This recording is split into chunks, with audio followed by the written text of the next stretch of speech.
Alors bonsoir à toutes et tous. Oui. Bonjour, pardon, est-ce que c'est moyen d'avoir une salle plus grande parce que c'est vraiment trop compliqué? Non, on s'est renseigné. En fait, toutes les salles sont configurées pour les examens et c'est pas possible de changer là au dernier moment. Donc désolé, s'il y en a derrière qui ne peuvent pas y accéder, qui ne peuvent pas entendre, ouais, parce que j'imagine qu'il y a du monde, éventuellement il y a de la place là derrière, si on a qui sont motivés pour venir ce soir ici, c'est possible.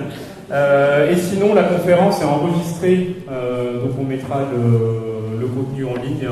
Ensuite, c'est pas pareil, je sais, mais voilà, ceux qui ne peuvent pas entendre. Donc cette conférence pour laquelle on a le plaisir de recevoir Philippe Pelletier, elle s'inscrit dans plusieurs cadres à l'Université populaire de Bordeaux. D'abord sur un cycle qu'on a appelé Écologie critique. Donc c'est la première conférence de cycle. Il y en a une autre qui viendra en janvier, j'en dirai plus tout à l'heure. L'idée c'est d'aborder l'écologie justement sous ce regard critique. Alors l'écologie pas d'un point de vue de l'écologie scientifique, naturaliste, classique, ni du point de vue de l'écologie politique en tant que mouvement politique en tant que tel, mais un regard critique, dont Philippe reparlera tout à l'heure. Ça s'inscrit également dans le cadre d'un cycle sur l'anarchie qui court depuis 2017, pour lequel il y a plusieurs événements qui ont été déjà organisés. Donc c'est co-organisé par l'Université populaire de Bordeaux, aussi par d'autres organisations. Il y a la CNT, la CNTAIT, l'Athénée libertaire, la librairie du Muguet, OCT, qui s'appelle Over et contre tout, qui est un collectif féministe non mixte, le GAB, un groupe anarchiste bordelais, et je crois que j'oublie personne, je vérifie quand même pour pas que j'ai de soucis ensuite, et le Cercle libertaire Jean Baruet, sans des j'en oublie un. Donc ce soir,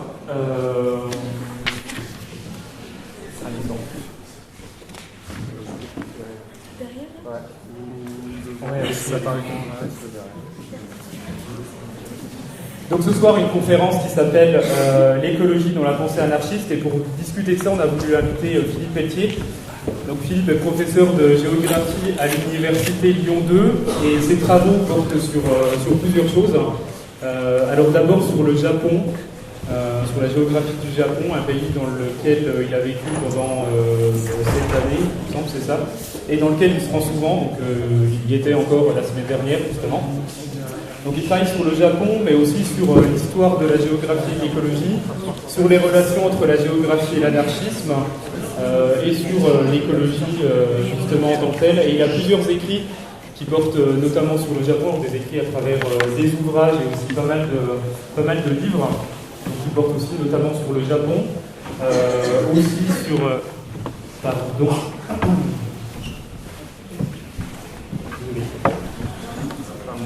Qui porte sur le Japon, qui porte sur la géographie anarchiste à travers différentes figures, celle d'Élisée Reclus, Pierre Kropotkin, Léon Mechnikov, par exemple, et un livre aussi qui s'appelle Climat et capitalisme vert, qui est sorti en 2015, donc en pleine COP21 sur le climat en France. Voilà pour le contexte. Et Philippe est aussi parle pas juste d'anarchisme d'un point de vue théorique en étant déconnecté du terrain, puisqu'il est aussi militant anarchiste, membre de la Fédération anarchiste depuis longtemps, et fondateur du réseau des géographes libertaires.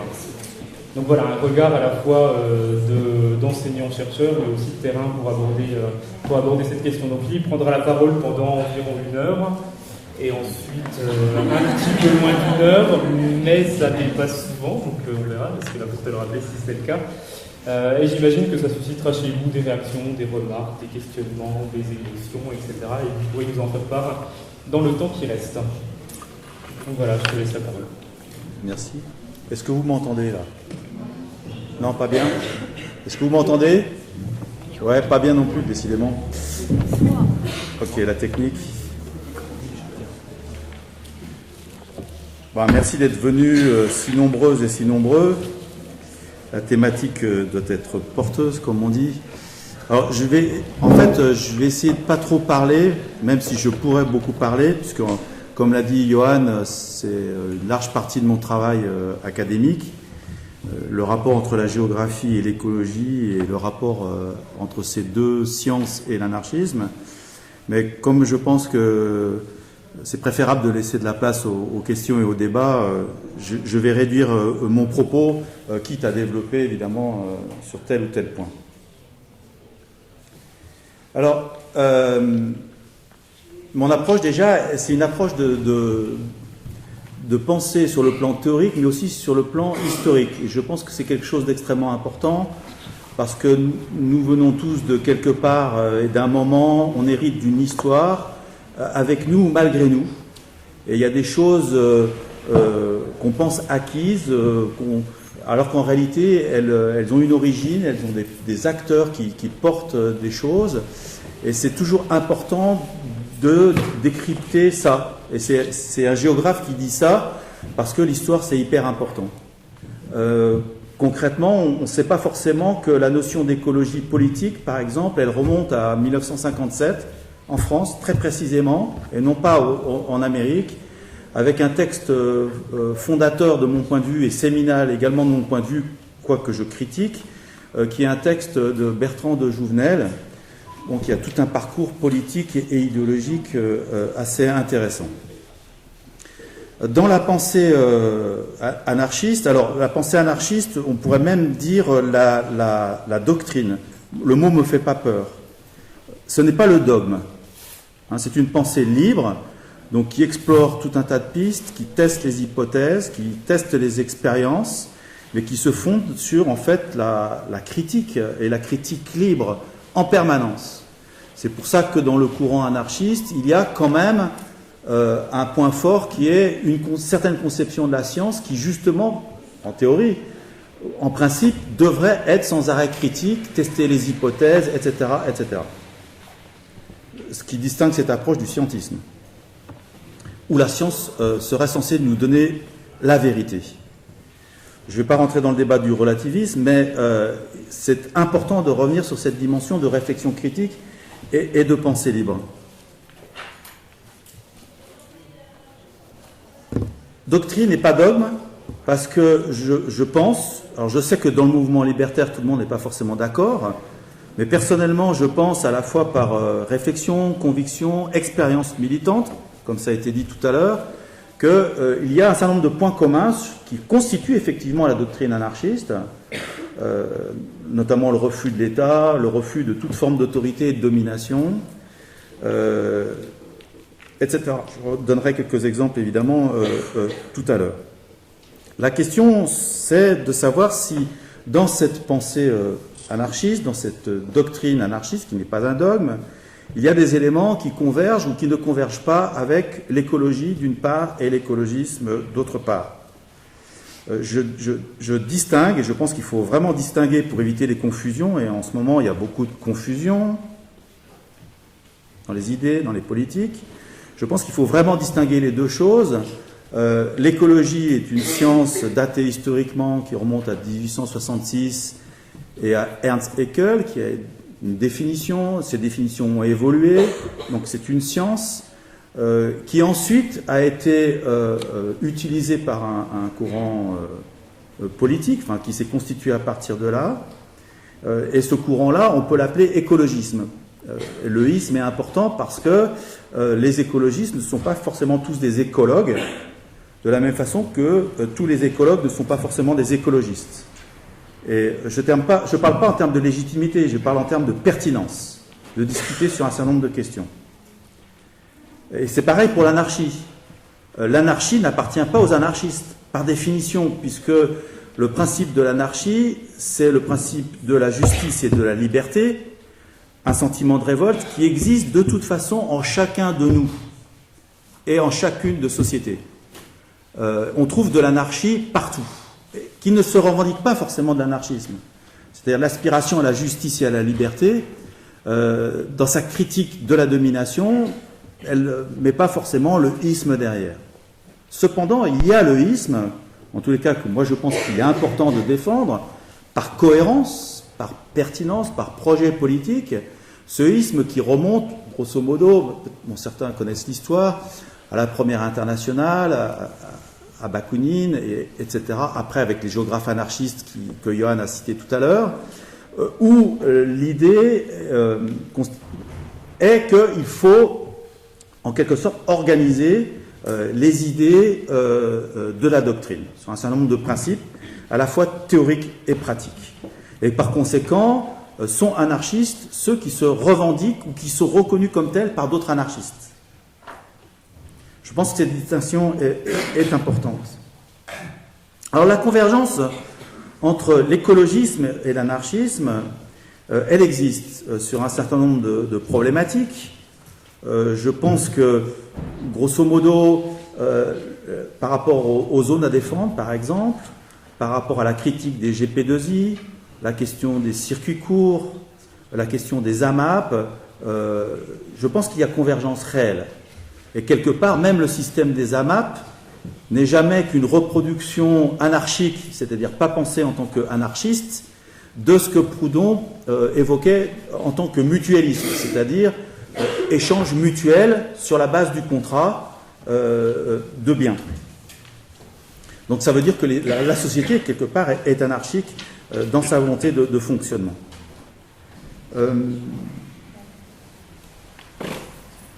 En même temps, au-delà de ces convergences à la fois théoriques et militantes, il y a un certain nombre de divergences. Et moi, je pense que ces divergences sont importantes, et je pense aussi qu'elles sont essentielles pour lever un certain nombre de confusions et pour avancer. C'est mon vieux côté progressiste. Progrès, un terme que n'aime pas trop toute une fraction du mouvement écologiste, d'ailleurs, mais que personnellement je revendique, dans l'idée qu'avancer vers quelque chose de mieux ou de moins mal, comme vous voulez. Et je pense que, sauf à renoncer définitivement, il faut quelque part aller vers le mieux quelque part. Alors dans les éléments de divergence, on va dire que quelque part l'écologisme est autoritaire. Alors ça veut dire quoi? Ça veut dire que dans le projet politique et la pratique politique, alors la pratique ça peut se discuter, mais au moins dans le projet politique, il y a de l'autoritarisme dans l'écologisme à partir du moment où l'écologisme a une stratégie politicienne, c'est-à-dire politique, d'électoralisme, et une reconnaissance de l'État. Et plus que ça, une reconnaissance, ou plus exactement, la revendication d'un besoin d'avoir une gouvernance mondiale, sur le plan environnemental, mais pas seulement. Je rappelle au passage que quand j'étais jeune militant, c'était ni Pershing ni SS-20 avec mes camarades écologistes de l'époque, dans les Amis de la Terre par exemple, et que le mouvement écologiste s'est constitué en Allemagne et en France, peut-être en France dans une moindre mesure, sur le pacifisme aussi. Il y avait la question environnementale, mais il y avait aussi la question du pacifisme. On va dire que depuis notre ami Joschka Fischer, qui en 1999 a reconnu la légitimité de l'intervention de l'OTAN pour mener des attaques sur Belgrade au moment du conflit en ex-Yougoslavie, on peut dire que ce pacifisme-là, il est mort. Il est mort en tant que projet politique clairement montré, institué. Ce qui ne veut pas dire que parmi les militants écologistes, à la base, il n'y ait pas des pacifistes, évidemment. Mais concrètement, il est mort. Il est même doublement mort, parce qu'on nous parle de terrorisme, on nous parle de violence. Est-ce que vous condamnez la violence des Gilets jaunes? Mais est-ce qu'on condamne l'intervention de l'armée française au Mali? Qui? Et le Mali, c'est-à-dire à côté de la Centrafrique, c'est les mines d'uranium. C'est Areva. Donc là, on voit quand même qu'il y a quelque chose qui coince dans la stratégie politique et dans la reconnaissance de l'État et dans la question de la gouvernance mondiale. L'autre élément qui me paraît tout aussi important, et c'est celui qui connecte le plus avec ma démarche scientifique, j'allais dire, c'est la confusion entre science et politique. Et il suffit d'entendre les médias, l'écologie, alors on ne sait plus trop ce que c'est. Si on voulait vraiment être honnête, chacun y va de sa sauce. Alors tout le monde est écolo d'abord, Chirac, Hulot, de Rugy. Alors on ne sait pas trop ce que c'est finalement, mais je caricature volontairement. Est-ce que c'est bien trier ses déchets? Est-ce que c'est faire partie d'une AMAP? Est-ce que c'est ne pas consommer de viande? Est-ce que c'est rouler en vélo? Nonobstant, tout le monde est plus ou moins écolo et tout le monde se dit écologique et pas écologiste. C'est-à-dire que derrière, moi je pense que c'est pas neutre, hein, ça se discute, mais je pense personnellement que c'est pas neutre. Derrière, ça revient à légitimer une action, y compris dans les gestes quotidiens, au nom d'une science, l'écologie. Clairement, c'est pas une affirmation purement idéologique. Donc il y a mélange des genres quelque part, il y a glissement. Il y a l'écologie en tant que science nous dirait qu'il faut sauver la planète, etc., etc. Donc il y a une démarche, on va dire, déductive à partir d'une position de principe. Et je souligne que cette démarche-là, elle n'est pas nouvelle. C'est le marxisme, quelque part. C'est le marxisme, il y avait quand même le dogme, et il y avait quand même quelque part, alors pas tout le temps, pas partout, mais une déclinaison du dogme, y compris dans sa téléologie historique. C'est-à-dire que, fatalement, si on lit bien Marx ou Engels, il y a une succession des modes de production et on passe donc du mode antique, ensuite au mode féodal, ensuite au mode bourgeois et ensuite au mode socialiste puis communiste. Parce que le prolétariat devenant numériquement majoritaire, et bien, de facto, il va amener la société au stade socialiste et communiste. Et ça, c'est pas cette théologie de l'histoire, cette lecture, elle est fondée sur une analyse qui se veut savante, le fameux socialisme scientifique, le fameux matérialisme dialectique. Donc ça, c'est pas nouveau. Je rajouterais par rapport à la question du marxisme une convergence avec l'écologisme sur ce qu'on peut appeler l'eschatologie.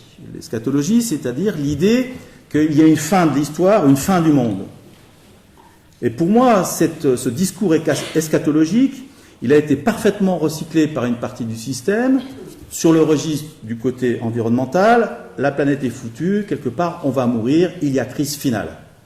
C'est un peu l'idée dans certains cercles marxistes qu'on ne retrouve pas forcément chez Marx, parce que Marx parlait de crise au pluriel, de production, de surproduction, mais clairement, enfin c'est le bouquin de Ben Saïd, hein, il ne parlait pas vraiment de crise finale, sauf que dans certains propos, dans le manifeste, quelque part, et Rosa Luxembourg est partie complètement dans cette direction. Oui, le capitalisme court à l'échec parce qu'il va s'effondrer sous le poids de ses propres contradictions. Moi, je pense que cette lecture-là, on va en discuter, elle est complètement fausse. Le capitalisme, justement, il ne vit que de crise et il se perpétue, et y compris sur le plan environnemental, on pourra en discuter, c'est ce que j'appelle le capitalisme vert. Donc cette eschatologie qu'on a trouvée chez le marxisme, on va le trouver quelque part dans un grand nombre de secteurs de l'écologisme, qui effectivement nous annonce à coup de WWF, à coup de GIEC, que la planète est finie et on va vers la fin. Alors il ne s'agit pas de nier l'existence de problèmes environnementaux ou de pollution, etc. C'est pas ça la question. C'est la façon de les poser et de les orienter vers une fin de l'histoire. Qui aboutit à quoi? Qui aboutit à un discours sur l'urgence. Alors qu'on trouve moins chez Marx, mais qu'on trouve beaucoup dans les milieux écologistes. Il faut agir parce qu'il y a urgence. J'ai encore entendu tout à l'heure la COP qui se situe en Pologne. Je crois que c'est le président polonais qui est vachement qualifié pour parler d'écologie d'ailleurs. Qui dit c'est la dernière fois, hein, c'est maintenant ou jamais. Alors les 5000 jours pour sauver la planète, les 10 000, etc., on en trouve en quantité, hein, il suffit de taper ça, ça veut dire que c'est un discours qui nous annonce sans arrêt la fin, mais la fin est sans arrêt reculée, ce qui pose quand même problème. Le corollaire de ce discours eschatologique, c'est le messianisme ou le prophétisme, plus exactement. C'est-à-dire qu'il y a quelqu'un qui nous annonce ça. Et c'est l'idée aussi que quelqu'un va nous sauver de ça. Et ce n'est pas un hasard si dans le courant de l'écologisme, y compris sur le plan intellectuel, on va trouver beaucoup de croyants et de chrétiens. On pourra livrer ça à la discussion, mais ça correspond aussi à cette idée, il faut sauver le monde. Moi, dès que quelqu'un me parle de sauver, je fais attention. Il y a un côté curé, pour dire les choses un peu brutalement, que je trouve toujours un peu problématique. Le dernier point, sur ce risque de confusion entre science et politique, c'est que, assez paradoxalement, on est dans une forme d'ambivalence entre une critique assez forte de la technique, de la technologie si vous voulez, de la technique, donc une remise en cause de la science, d'une part, notamment dans les courants écologistes, voire dans certains courants libertaires, mais aussi d'autre part une confiance quasi stupéfiante envers ceux qui nous donnent la feuille de route, les savants, la gouvernance scientifique mondiale. Or, dès qu'on s'intéresse un petit peu aux organismes de la gouvernance mondiale, le Club de Rome par exemple, ou le GIEC, on trouve quand même des parcours assez intrigants. Très clairement, le GIEC, son premier président était pro-nucléaire. Bon, c'est pas un hasard, puisque le nucléaire émet peu de gaz à effet de serre. Donc, là aussi, il y a une mécanique qu'il faut déconstruire, analyser. Le Club de Rome, parmi les fondateurs, ce sont des hauts dirigeants, des hauts diplomates, des hommes d'affaires. Les premières réunions du Club de Rome ont été financées par la fondation Agnelli, donc la Fiat, constructeur automobile, un grand anarchiste, comme on sait. Les réunions suivantes ont été financées par la fondation Volkswagen, etc. Donc mon analyse, mais ça se discute, c'est qu'il y a une stratégie, et je termine là-dessus, il y a une stratégie claire du capitalisme de porter la question des ressources au premier plan dans une rivalité impérialiste ou concurrentielle. C'est-à-dire que les États et les économies sont toujours en concurrence. Et là, tout est bon. Et cette concurrence, elle va à la fois opposer les puissances, mais aussi les secteurs à l'intérieur des puissances. C'est-à-dire que oui, on va dire Trump, il est tout sur le climat, il revient en arrière, il nie les accords de Paris, etc. Il défend les intérêts pétroliers. Sauf que de l'autre côté, on va trouver des intérêts qui vont défendre le nucléaire américain. Et pareil, on va trouver peut-être la même dichotomie en France, quoique c'est plutôt le nucléaire. En Chine, ça va être le charbon et le nucléaire. Donc il va y avoir des rivalités entre pays, à l'intérieur des mêmes pays, entre entreprises, etc. Et c'est là-dessus que, à mon avis, le capitalisme cherche à se renouveler.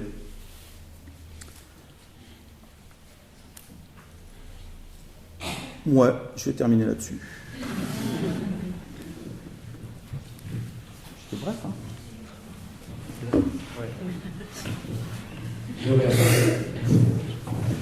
Merci Philippe. Je pense qu'on peut l'applaudir pour cette première partie.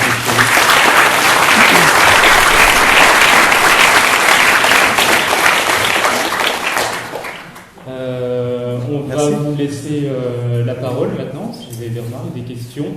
Je pense que tu pourras largement rebondir sur certains éléments particuliers à ce moment-là. Donc la contrainte, c'est que j'ai juste ce micro avec ce petit fil, donc il n'ira pas très loin. Désolé. Donc si vous posez des questions, si vous pouvez, levez-vous, parlez bien fort pour que tout le monde vous entende. Voilà.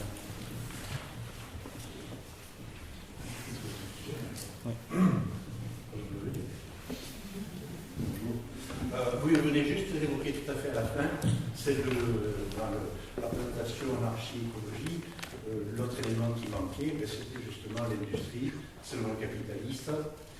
Et probablement vous êtes au courant, il y a un ouvrage qui est sorti récemment d'un certain Grégoire Chamaillou, justement parlant de la société ingouvernable, et qui explique rapidement, mais avec force de détail quand même, comment des questions entre autres d'écologie, des questions même sociales, en sont au point où ils en sont maintenant.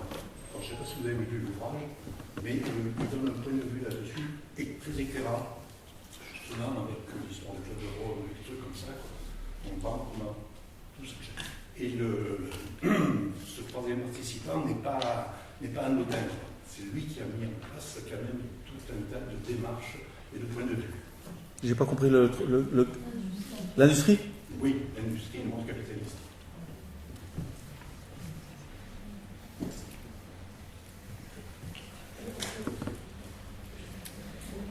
Oui.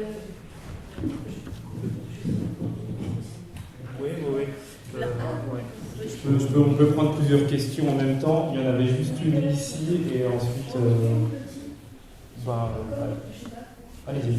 Vous avez dit à un moment donné dans votre introduction sur l'anarchisme que finalement l'anarchisme est dans la société humaine un peu partout, à plein d'endroits. Et je me demandais si on pouvait dire que le mécanisme de la créativité est finalement toujours nécessairement de principe anarchiste ou anarchique. Anarchique. Une forme de mécanismes anarchistes, la créativité.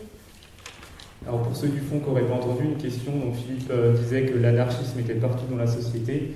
Du coup, est-ce que la créativité artistique ne serait pas aussi une forme d'anarchisme, la créativité? La créativité au sens d'être en vie. D'accord, donc la créativité au sens d'être en vie, d'inventer, de créer. Ok. Alors, moi j'ai deux questions, en remarque. La première, tout simplement, vous parlez beaucoup de la différence entre la notion de dogme et la notion de doctrine. Je serais curieux de savoir en fait quelle est la différence que vous faites entre ces deux notions. Je comprends en tout cas moi de votre pensée. Et ensuite, vous parlez vers la fin qu'il y aurait, j'espère que je ne me trompe pas, une stratégie de renouvellement du capitalisme au travers d'un messianisme autour de la destruction créée par la raréfaction des ressources. Et donc, en fait, ça c'est plus moi pour être sûr que c'est bien ça, vous êtes en train de parler de la notion de création de valeur au travers de la destruction de biens dans une situation d'abondance, et donc du coup de la création d'une rareté artificielle. Est-ce que c'est ça? Est-ce que c'est cette rareté artificielle qui crée une nouvelle valeur qui n'a aucun sens avec la notion de richesse, on va dire au sens strict du terme? Voilà. Ok. Alors, bon, il n'y a pas forcément de réponse, mais peut-être que là, ça répondra. Là, par rapport à ça, attention, c'est anarchique et pas anarchiste. Et c'est important. Alors, c'est des mots, mais pourquoi j'insiste pour qu'on ne dise pas anarchiste, c'est pour éviter le phénomène de récupération. C'est quand la justice et la liberté, ce sont des aspirations fondamentales, comme la créativité. Donc quelque part, évidemment, il y a convergence avec l'anarchisme qui se reconnaît là-dedans, mais tout créateur n'est pas forcément anarchiste, mais quelque part, il est anarchique dans une volonté de créativité, d'expansion de soi, comme disait l'anarchiste japonais Osugi Sakae, déplacé. Voilà, je ne sais pas si c'était très clair, et c'est vrai que historiquement, il y a toujours eu des relations très fortes entre le mouvement anarchiste et le mouvement artistique qui se sont un peu étiolés, il faut bien le dire, mais quand même, Pissarro ou Nadar, etc. Enfin bon, bref, on ne va pas tous les faire. Donc, voilà pour la question de la créativité. La question, alors oui, effectivement, je pense qu'il faut distinguer dogme ou doctrine. Alors c'est vrai que j'ai pas la fiche Wikipédia sous le nez, mais dans mon esprit, c'est la doctrine est un corps constitué de valeurs, de pensées, de principes, alors que le dogme c'est la même chose, mais sauf que il est complètement rigide. C'est la Bible, autrement dit, ou le Coran, ou le Talmud. En gros, c'est ça. Il est fixe et surtout on le décline. Alors que la doctrine, on la modifie, on la rénove, etc. Alors, sur la stratégie du capitalisme, j'ai peut-être pas été très clair ou pas assez précis. En fait, ce qu'on peut observer, c'est que après la Deuxième Guerre mondiale, il y a eu une prise de conscience de la part d'un certain nombre de dirigeants, en particulier aux États-Unis, qu'il fallait prendre la question des ressources sous un autre angle. Alors moi, alors pourquoi le débat est si important ce soir? C'est parce que je pense que la question des ressources, c'est la question du XXIe siècle. C'est pas la seule. Alors je crois que c'est Malraux qui a dit le XXe siècle sera religieux ou ne sera pas. Et moi je dis le XXIe sera environnemental ou pas, ou en tous les cas lié à la question des ressources, parce qu'effectivement elle se pose. Et parce que les êtres humains n'ont jamais été aussi nombreux sur Terre, 7 milliards et demi, et des brouettes, et c'est pas tout à fait fini.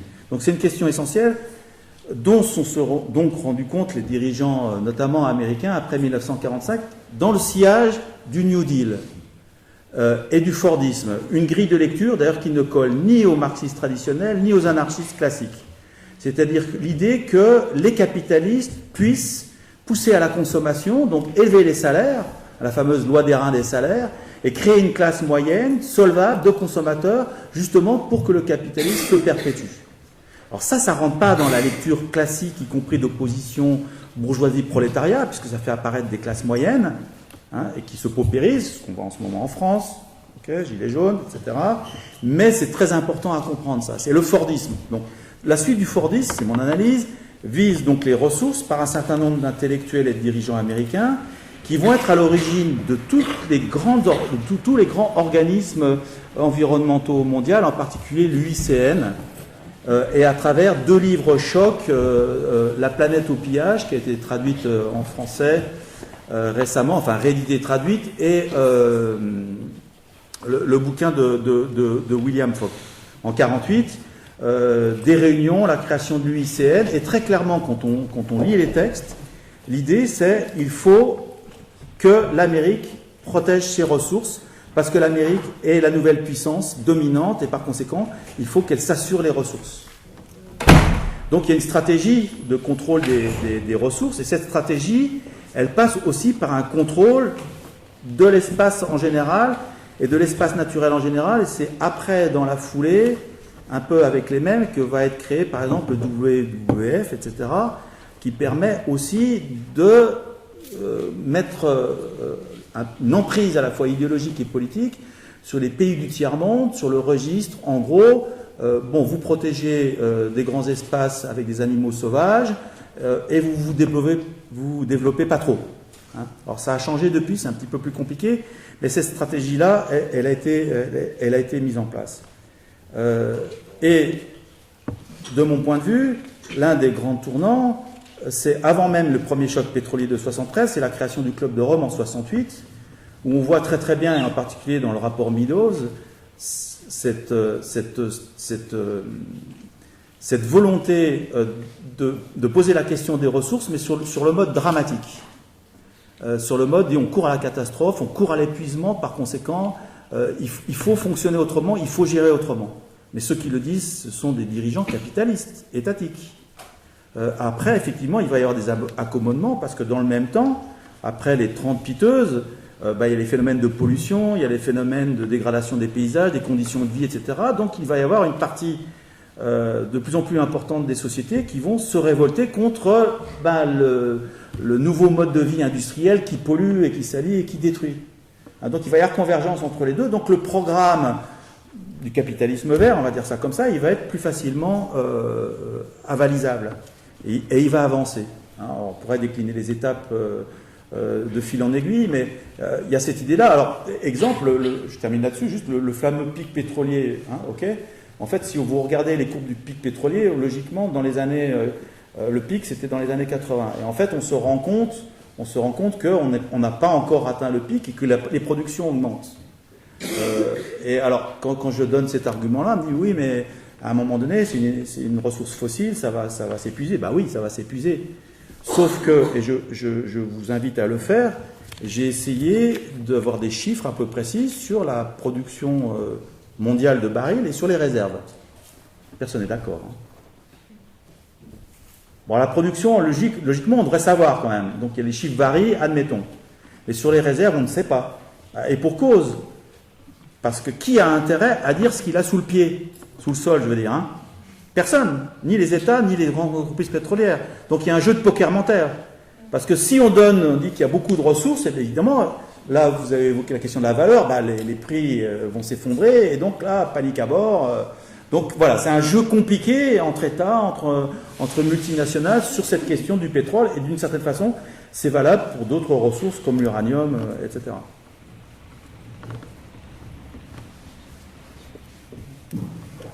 Pour prendre une série de questions. Oui, alors ici, ensuite. Ouais, du coup, à un moment, vous avez parlé vous avez dit que l'anarchisme était pacifique, et en tout cas que vous revendiquez de l'anarchisme pacifique, quelque chose comme ça. Alors que voilà, justement, moi qui ne connais pas beaucoup l'anarchisme, en tout cas, c'est pas du tout l'image que vous refaites aujourd'hui de la société ou même l'histoire de l'anarchisme pacifique. C'est quoi vraiment le rapport entre anarchisme et violence et comment on peut se passer entre ces deux concepts? Monsieur, juste ici, il y avait une question derrière. Ouais. Oui, j'ai été frustré par la courtitude de votre exposé. Vous ne nous a pas dit grand-chose ni sur la géographie, ni sur l'écologie, ni sur l'anarchisme. Mais il nous a dit au moins une chose sur le marxisme que vous avez présenté comme envisageant fatalement une succession des modes de production jusqu'au communisme. Or, s'il y avait une pensée, généralement c'est la pensée de droite qui présente le marxisme comme ça. Et s'il y avait une chose qui est étrangère à l'esprit de Marx, peut-être pas du marxisme soviétique, mais à l'esprit de Marx en tout cas, c'est la fatalité des successions. Il n'y a rien de fatal dans les structures des modes de production. Tout dépend, dit-il, de la lutte que font les travailleurs, qu'il appelle le prolétariat, la lutte de classe spécialement, qui sont eux les acteurs de l'histoire. Donc il n'y a aucune fatalité à ce que le capitalisme s'écoule et qu'advienne le communisme. Et du point de vue du communisme, je suis, pour avoir un petit peu plus Marx, chez lui, non seulement il n'est pas fatal, elle n'est pas fatale d'arriver, mais le communisme est déjà là. C'est-à-dire que ce n'est pas un état idéal à atteindre, mais il y a déjà des germes de communisme dans les sociétés où nous vivons. J'en prends pour illustration, j'ai une formule à ce sujet-là, je parle de l'encore là, du déjà là et de la visée communiste.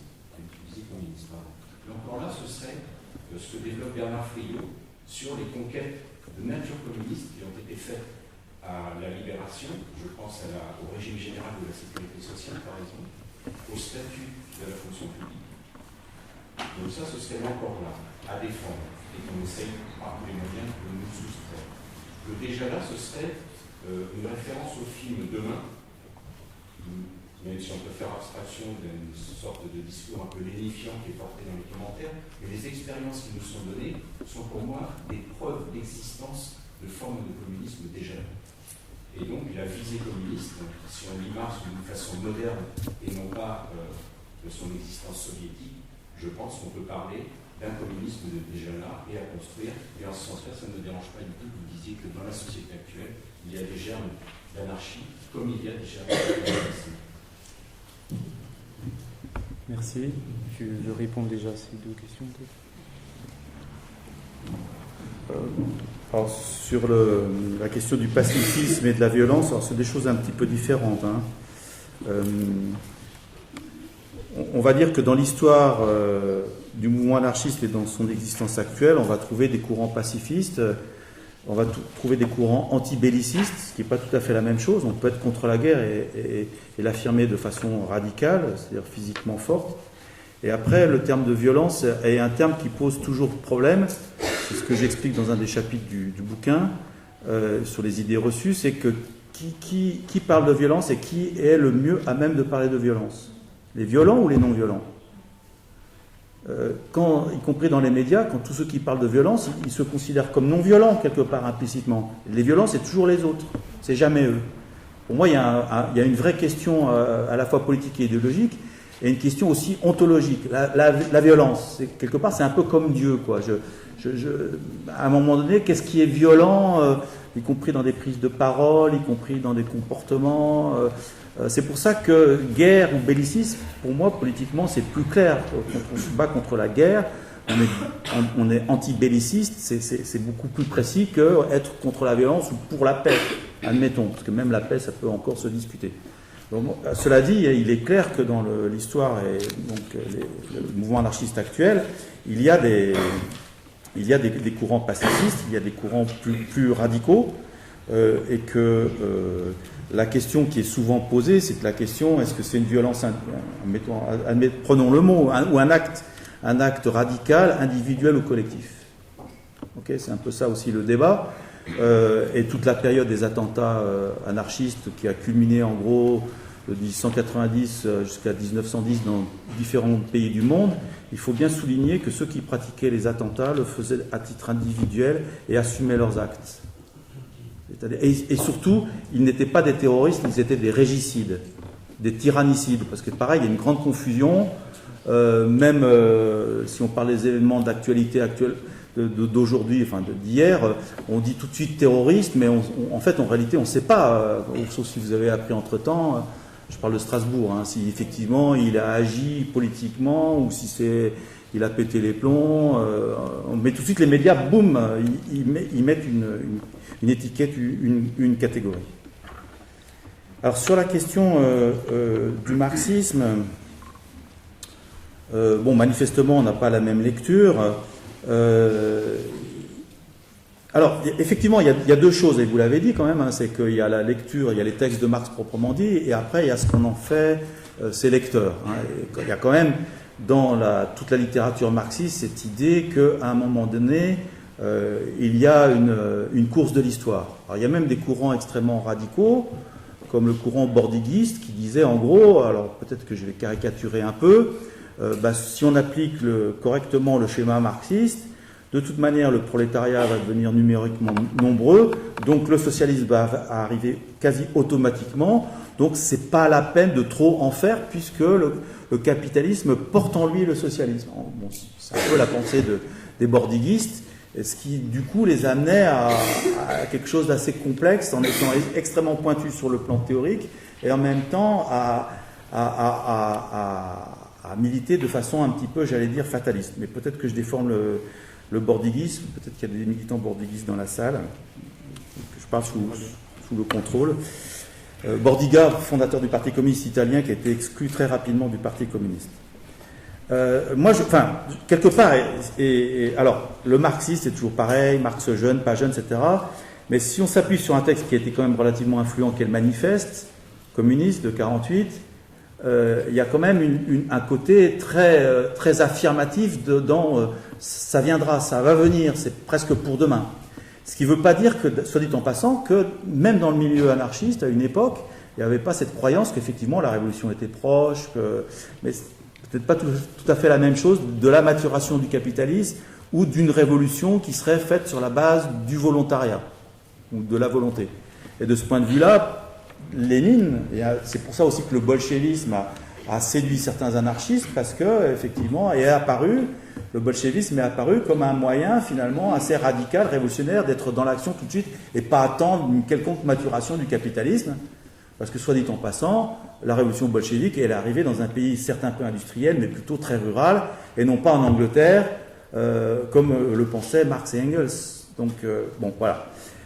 Après, sur la question du communisme, après, il faudrait s'entendre sur le communisme, d'autant plus que, alors on rentre un peu dans les détails historiques, comme vous le savez peut-être, Proudhon a écrit des textes extrêmement durs contre le communisme qu'il qualifiait de nuit. C'est la nuit, au contraire de la lumière. Pour Proudhon, le communisme, en gros, c'était l'équivalent du monastère. Hein, donc une société, effectivement, où on partage tout, et donc fatalement autoritaire. Et donc il récusait ça. Et il se trouve que, par les hasards de l'histoire, donc à un moment donné, dans l'international, les anarchistes se disaient plutôt collectivistes, hein, ce qui n'est pas la même chose que communiste. Donc gérer collectivement la production et la consommation, et qu'à un moment donné, dans les années 1880, il y a eu un basculement au sein du courant anarchiste pour dire on ne va pas laisser le terme et l'idéal communiste aux marxistes, nous aussi on va s'appeler communiste anarchiste, communiste libertaire. Et il se trouve que dans le monde, il y a un courant, enfin un pays plus exactement, une section internationale qui a refusé ça, c'est en Espagne. Pendant longtemps, les anarchistes espagnols se sont revendiqués du collectivisme. Et ils ont collectivisé. Alors, après, il y a le congrès de Saragosse qui proclame le communisme libertaire. Bon, ce sont des termes, des expressions. Je dis ça parce qu'il faut savoir toujours un peu ce qu'on met derrière. On ne va pas peut-être le faire ce soir, mais il y a un certain nombre de débats historiques qui seraient effectivement intéressants à reprendre, à prolonger, si ça a du sens. Hein. Après, savoir si le communisme est déjà là, vaste question. Il faudrait s'entendre à nouveau sur ce qu'on entend par communisme. Alors, je vous recommande la lecture du dernier ouvrage de Charles MacDonald, qui est un anthropologue, qui est arrivé aux idées anarchistes par sa pratique d'anthropologue en Asie du Sud-Est. C'est l'ordre contre l'harmonie, pour une anthropologie anarchiste, où il explique, en fait, il prend le contre-pied la théorie de l'anthropologue Marcel Mauss du don contre don, que certains assimilent à une forme de communisme.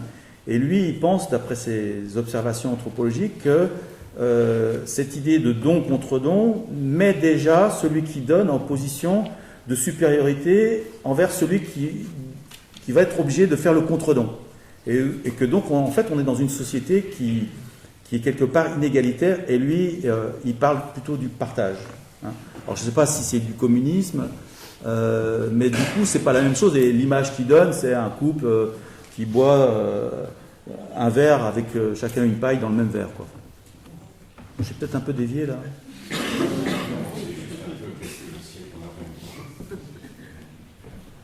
C'est pas forcément un outil théorique très pertinent pour analyser la société d'aujourd'hui. Non. Mais cela dit, par exemple, alors, le problème, c'est le terme de communiste. Alors, c'est pareil que le terme d'anarchie dont je discutais tout à l'heure. Alors, ce qui est super, c'est que Édouard Philippe ne dit pas que des bêtises. Quand il a dit au moment de la première grande manifestation, l'acte 1 des Gilets jaunes, il a dit « Oulala, attention, on est en République, on n'est pas en anarchie ». Ça tombe bien. Lui, effectivement, le mouvement des Gilets jaunes a un côté non pas anarchiste, mais anarchique, dans une forme d'auto-organisation, de spontanéité, même si après, au niveau des revendications, la composition sociale, on peut discuter. Alors, je ne sais pas si on peut dire qu'ils sont communistes, je ne crois pas. Et j'en profite pour rebondir, est-ce que pour toi, il y a les conditions pour que ce mouvement passe d'anarchique à anarchiste? À nous, camarades. Non, je raconte.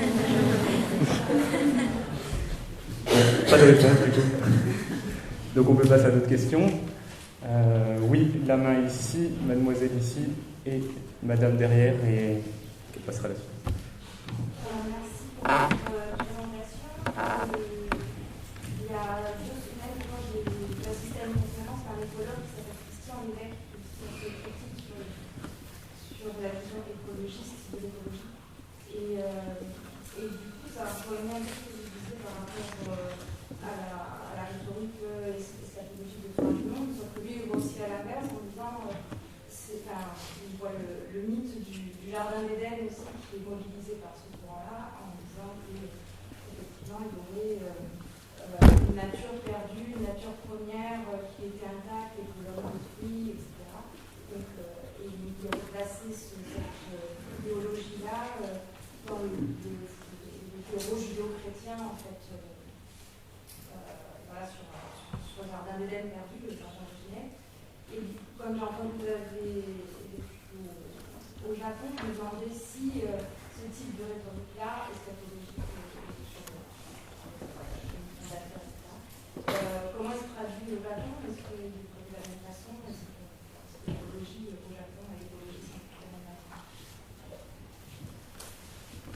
Ouais. Moi, c'est tout à l'heure, quand vous avez parlé de l'écologisme et de l'écologie, du glissement qu'il y a de la science à la croyance, je me disais, du coup, est-ce que l'enjeu, c'est pas plutôt de donner les moyens à chacun de comprendre la science, donc les moyens, c'est les sources, mais c'est aussi l'apprentissage, c'est dans tout ce qui fait qu'on peut chacun avoir un regard critique, et du coup, qui se rapproche, on va dire, de l'anarchie qu'on peut ressentir, parce qu'on peut être critique envers la science. Et du coup, est-ce que l'enjeu, c'est pas ça, justement, de donner les moyens à chacun et d'éviter, dans le même sens, la reprise politique de toutes ces sources?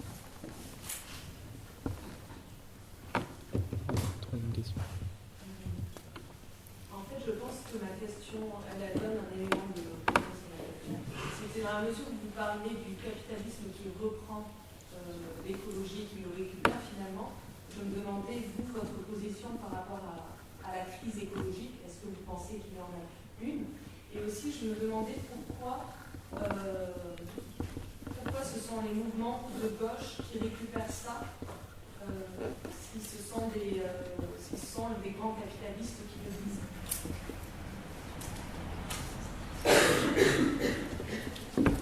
Ok. Sur la deuxième question, je hochais la tête, donc vous sentez bien que j'étais d'accord. C'est pas un hasard si finalement j'ai échoué comme enseignant-chercheur. Bon, j'aimais pas l'école, hein. Bon, j'avais toujours des problèmes avec mes profs de géo. Le côté, il faut y aller par obligation. Puis moi, j'étais gentil garçon. Bref, j'y allais, quoi. Bon, j'ai pas eu que des mauvais souvenirs, mais en fait, Après, c'était pas facile, mais si j'ai fait essayer de faire le choix d'être universitaire, le principe, c'est on n'est pas obligé de venir dans les cours, quoi. Donc, si vous ennuyez, vous venez pas, quoi. C'est plus simple. Au lycée, au collège, c'est plus compliqué. Bon, c'est un peu cette idée-là. Ce qui veut dire aussi que quand même la diffusion des connaissances, être passeur de connaissances, construire des connaissances ensemble si possible. Parce qu'on ne connaît pas tout sur tout, hein, donc à un moment donné, il faut quand même poser les choses. Pour moi, ça ne me gêne pas. Et ce n'est pas un acte d'autorité, ou d'autorité dans le sens affirmation de quelque chose de fort, mais pour moi, ce n'est pas forcément un processus de domination. Après, il y a les questions de pédagogie. Oui, c'est super important, c'est vraiment un enjeu. Et ce n'est pas un hasard si ça bouge sans arrêt dans les facs et si, au moins en France, le système on va vers des trucs moi, Parcoursup, j'en suis ressorti complètement dégoûté, y compris de la part de mes collègues de gauche et d'extrême gauche qui ont courbé les chines, alors peut-être pas partout, mais moi, en tout cas, c'est ce que j'ai vécu dans mon propre boulot. Excusez-moi, là je m'enflamme un peu. Sur la question du jardin d'Éden, non, c'est pour la fin, excusez-moi. C'est la question du capitalisme qui récupère. Alors, vous avez peut-être noté que j'ai jamais utilisé le terme de récupération. Parce que je pense que c'est plus compliqué que ça, parce que ça mériterait vraiment une longue discussion. Et en plus, dans le mouvement libertaire, on ne va pas être tous d'accord là-dessus, mais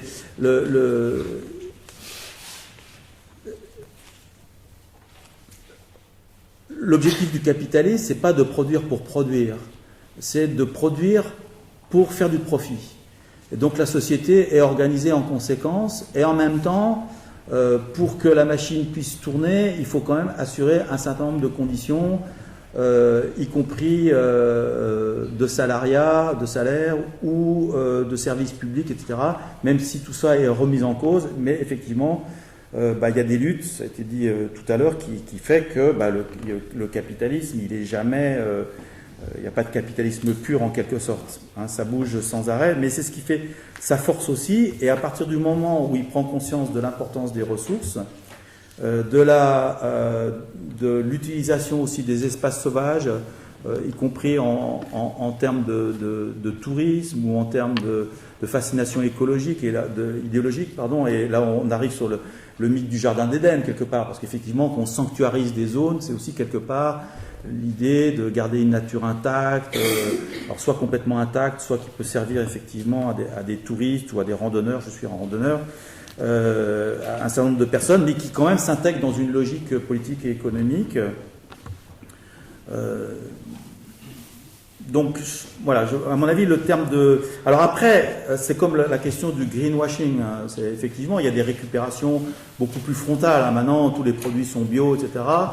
Mais je pense que les capitalistes les plus intelligents, et je mets le Club de Rome dedans, ont compris qu'une vision à court terme de la production et de la consommation allait ruiner leur propre profit. Parce que si tout est sali et pourri, ils ne pourront plus vendre. Donc il faut quelque part trouver des combinaisons. Ce qui m'amène à cette idée de la crise. Hein, crise. Alors c'est vaste débat, on a fait plusieurs séminaires là-dessus. Je veux dire, dans mon labo, la question, c'est la question de la globalité. Alors, je vais prendre je suis désolé, je m'arrête un tout petit peu là-dessus. Je vais prendre une petite digression. J'ai réfléchi récemment sur l'idée de population mondiale à partir d'un texte d'Hervé Lebras sur un de ses derniers livres où il contestait la notion de population mondiale. Ce truc-là, il s'appuie sur un texte d'Alfred Sauvy qui remonte aux années 50, alors c'est assez intéressant, facile à trouver sur la toile, hein. Population mondiale, Alfred Sauvy ou Hervé Lebras. Et en fait, Sauvy explique assez astucieusement qu'il y a peu de chances pour que les Islandais rencontrent des Néo-Zélandais. Et que par conséquent, l'idée de population mondiale, il y avait un côté conceptuel artificiel. Ce qui ne veut pas dire qu'il n'y ait pas 7 milliards, enfin à l'époque c'était moins, d'individus sur Terre, mais sauf que pour faire population mondiale, c'est pas comme la salle avec une grande salle planétaire où là on peut se parler, on peut se compter éventuellement. On est en contact malgré tout. La population mondiale, en réalité, elle n'est pas en contact. Il y a des migrations, il y a des éléments, il y a des nations, il y a des pays. Donc en fait, je pense que pour la crise écologique ou les crises écologiques, c'est un peu la même chose. Dans mon bouquin sur quand la géographie sert à faire la paix, je parle de système mosaïque.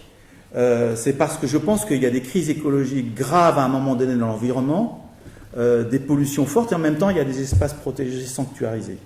Et puis, il y a toute la gamme entre les deux. Et je vais juste donner un exemple, pour terminer là-dessus, c'est Fukushima. C'est-à-dire Fukushima, les zones irradiées, c'est quand même important.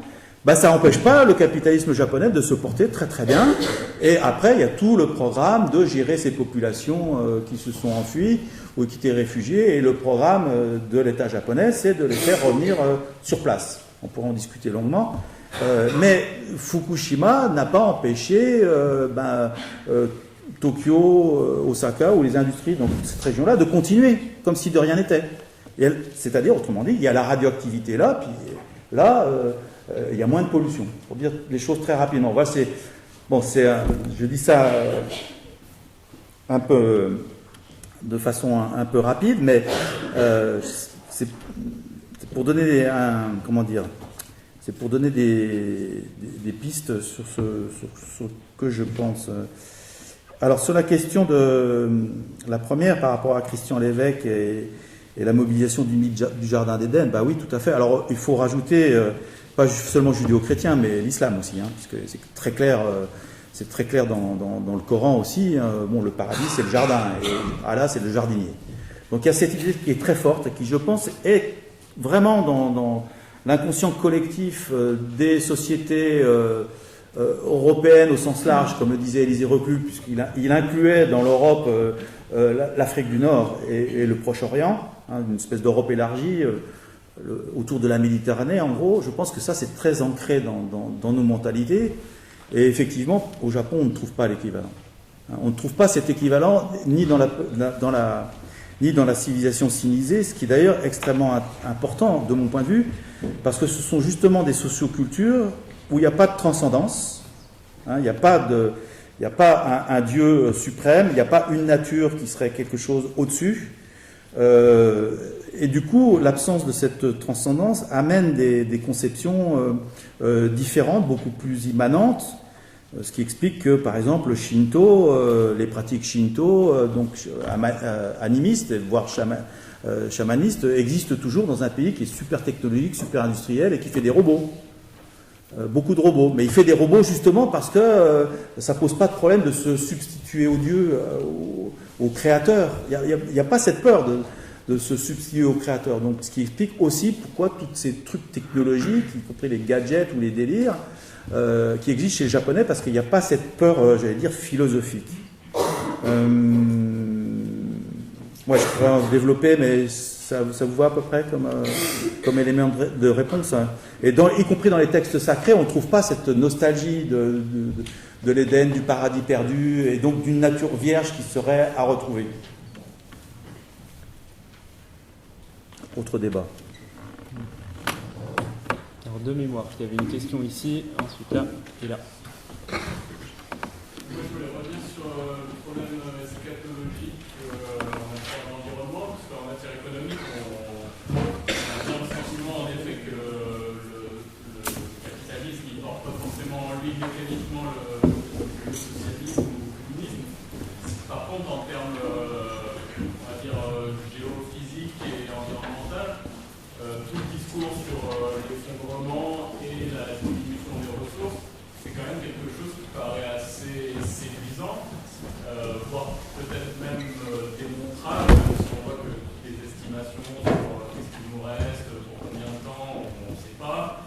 Donc peut-être que c'est 100 ans, peut-être que c'est 10 ans, mais en tout cas, on a quand même le sentiment que physiquement, un système qui est tourné vers la croissance perpétuelle, il va un jour quand même se frotter à des limites physiques. Donc vous l'avez un peu, on sent que vous l'avez un peu balayé en disant attention, messianisme, attention, tout ça. Moi je trouve quand même que c'est à la fois déprimant et séduisant comme thématique, et je pense que on ne peut pas forcément le balayer comme ça. Et donc, je l'avais laissé pour votre question en fait.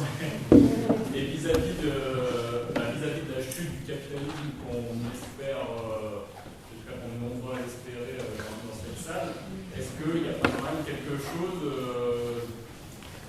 parce que le capitalisme va quand même à un moment buter sur vraiment quelque chose de physique.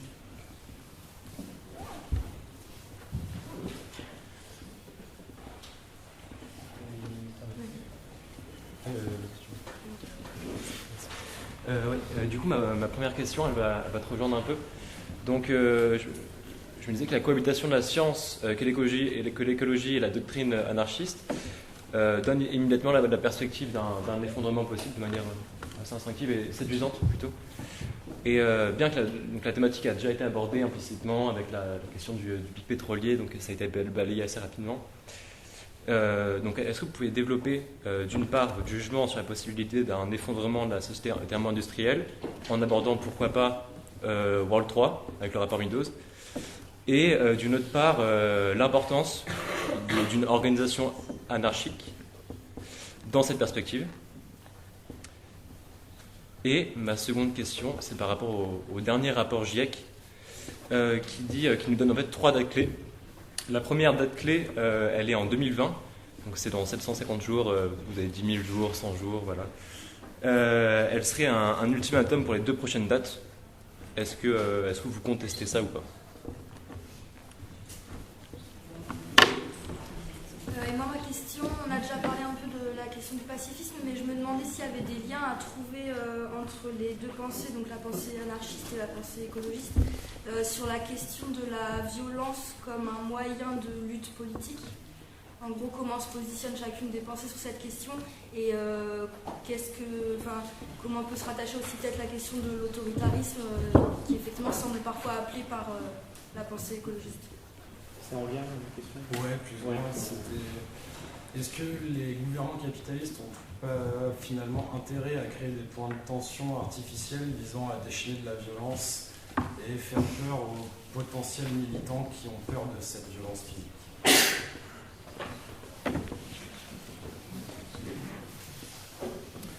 Ouais, sur les 2 derniers points, bah oui, effectivement. Bah déjà, les rapports sociaux sont violents, les rapports entre pays sont globalement violents. L'ONU nous promet la paix, mais on l'attend toujours. Ce qui se passe, les ventes d'armes en France, on en parle un petit peu, mais c'est fini, quoi. Puis le terrorisme à bon dos. Je pense que c'est relativement clair en tout cas pour moi. Puis je pense, alors du coup, ça fait peur parce que effectivement, on se dit que lutter contre ça, c'est impossible. Et en tous les cas, c'est très difficile, c'est sûr. Et au niveau des forces de répression, c'est sûr aussi. On l'a vu pour les ZAD, on le voit pour le mouvement des Gilets jaunes, on l'a vu pour Parcoursup, on l'a vu pour la loi travail. Donc ça demande aussi à réfléchir sur d'autres tactiques, voire d'autres stratégies. Et c'est pas à moi de dire, c'est quelque part, mais il faut le penser. Alors personne n'a le truc miracle. Quand même, si on peut rejoindre un tout petit peu sur l'actualité, c'est quand même assez intéressant. Donc comme je suis venu en voiture, désolé, c'était pas du diesel, de Saint-Étienne, j'ai pas mal, je me suis accroché pour écouter France Info parce que quand même là, c'est un peu too much. Mais je suis tombé aussi sur Sud Radio, qui disait mais en gros les journalistes ils s'étaient pas entendus, donc il y a une espèce d'habitus chez eux. Mais c'est incroyable, ils sont violents ces gilets jaunes, ça a dégénéré à Paris, ça a cassé, et pourtant ils ont toujours entre 70% et 80% d'assentiment de la population. Mais on ne comprend pas. Bon, voilà. Donc, bref, je ne sais pas si j'aurais du mal à répondre sur la question du pacifisme et de l'autoritarisme. Moi, personnellement, je pense que, et là c'est plus en termes de réflexion politique stratégique, je pense qu'il y a quelque chose à reprendre à propos du combat contre la guerre, collectivement. Et là, on peut être plusieurs sur des bases claires et à travailler ensemble, à rappeler ça. Je veux dire, quand même, l'armée française, c'est une armée puissante, et le budget militaire, et puis alors, et le service national. Mais ça passe, c'est fou ça. Moi, ça me révolte, en tant qu'ancien objecteur de conscience. 4 milliards pour ce gadget qui va être une mise au pas de la jeunesse, on est d'accord. sous prétexte de, je sais pas quoi, là, truc humanitaire. Je suis en colère, là. Non, mais... Bon, ça sort un peu dans les amphis, là, mais à peine, là. Enfin, bon, ça veut dire qu'il y a eu un rouleau compresseur avant. Bref. Alors, sur les questions précédentes, les premières, donc... alors, déjà, je pense qu'il faut... Sur ces questions d'effondrement, hein, je pense qu'il faut distinguer vraiment ressources fossiles et ressources renouvelables. Par définition, les ressources fossiles ne sont pas renouvelables.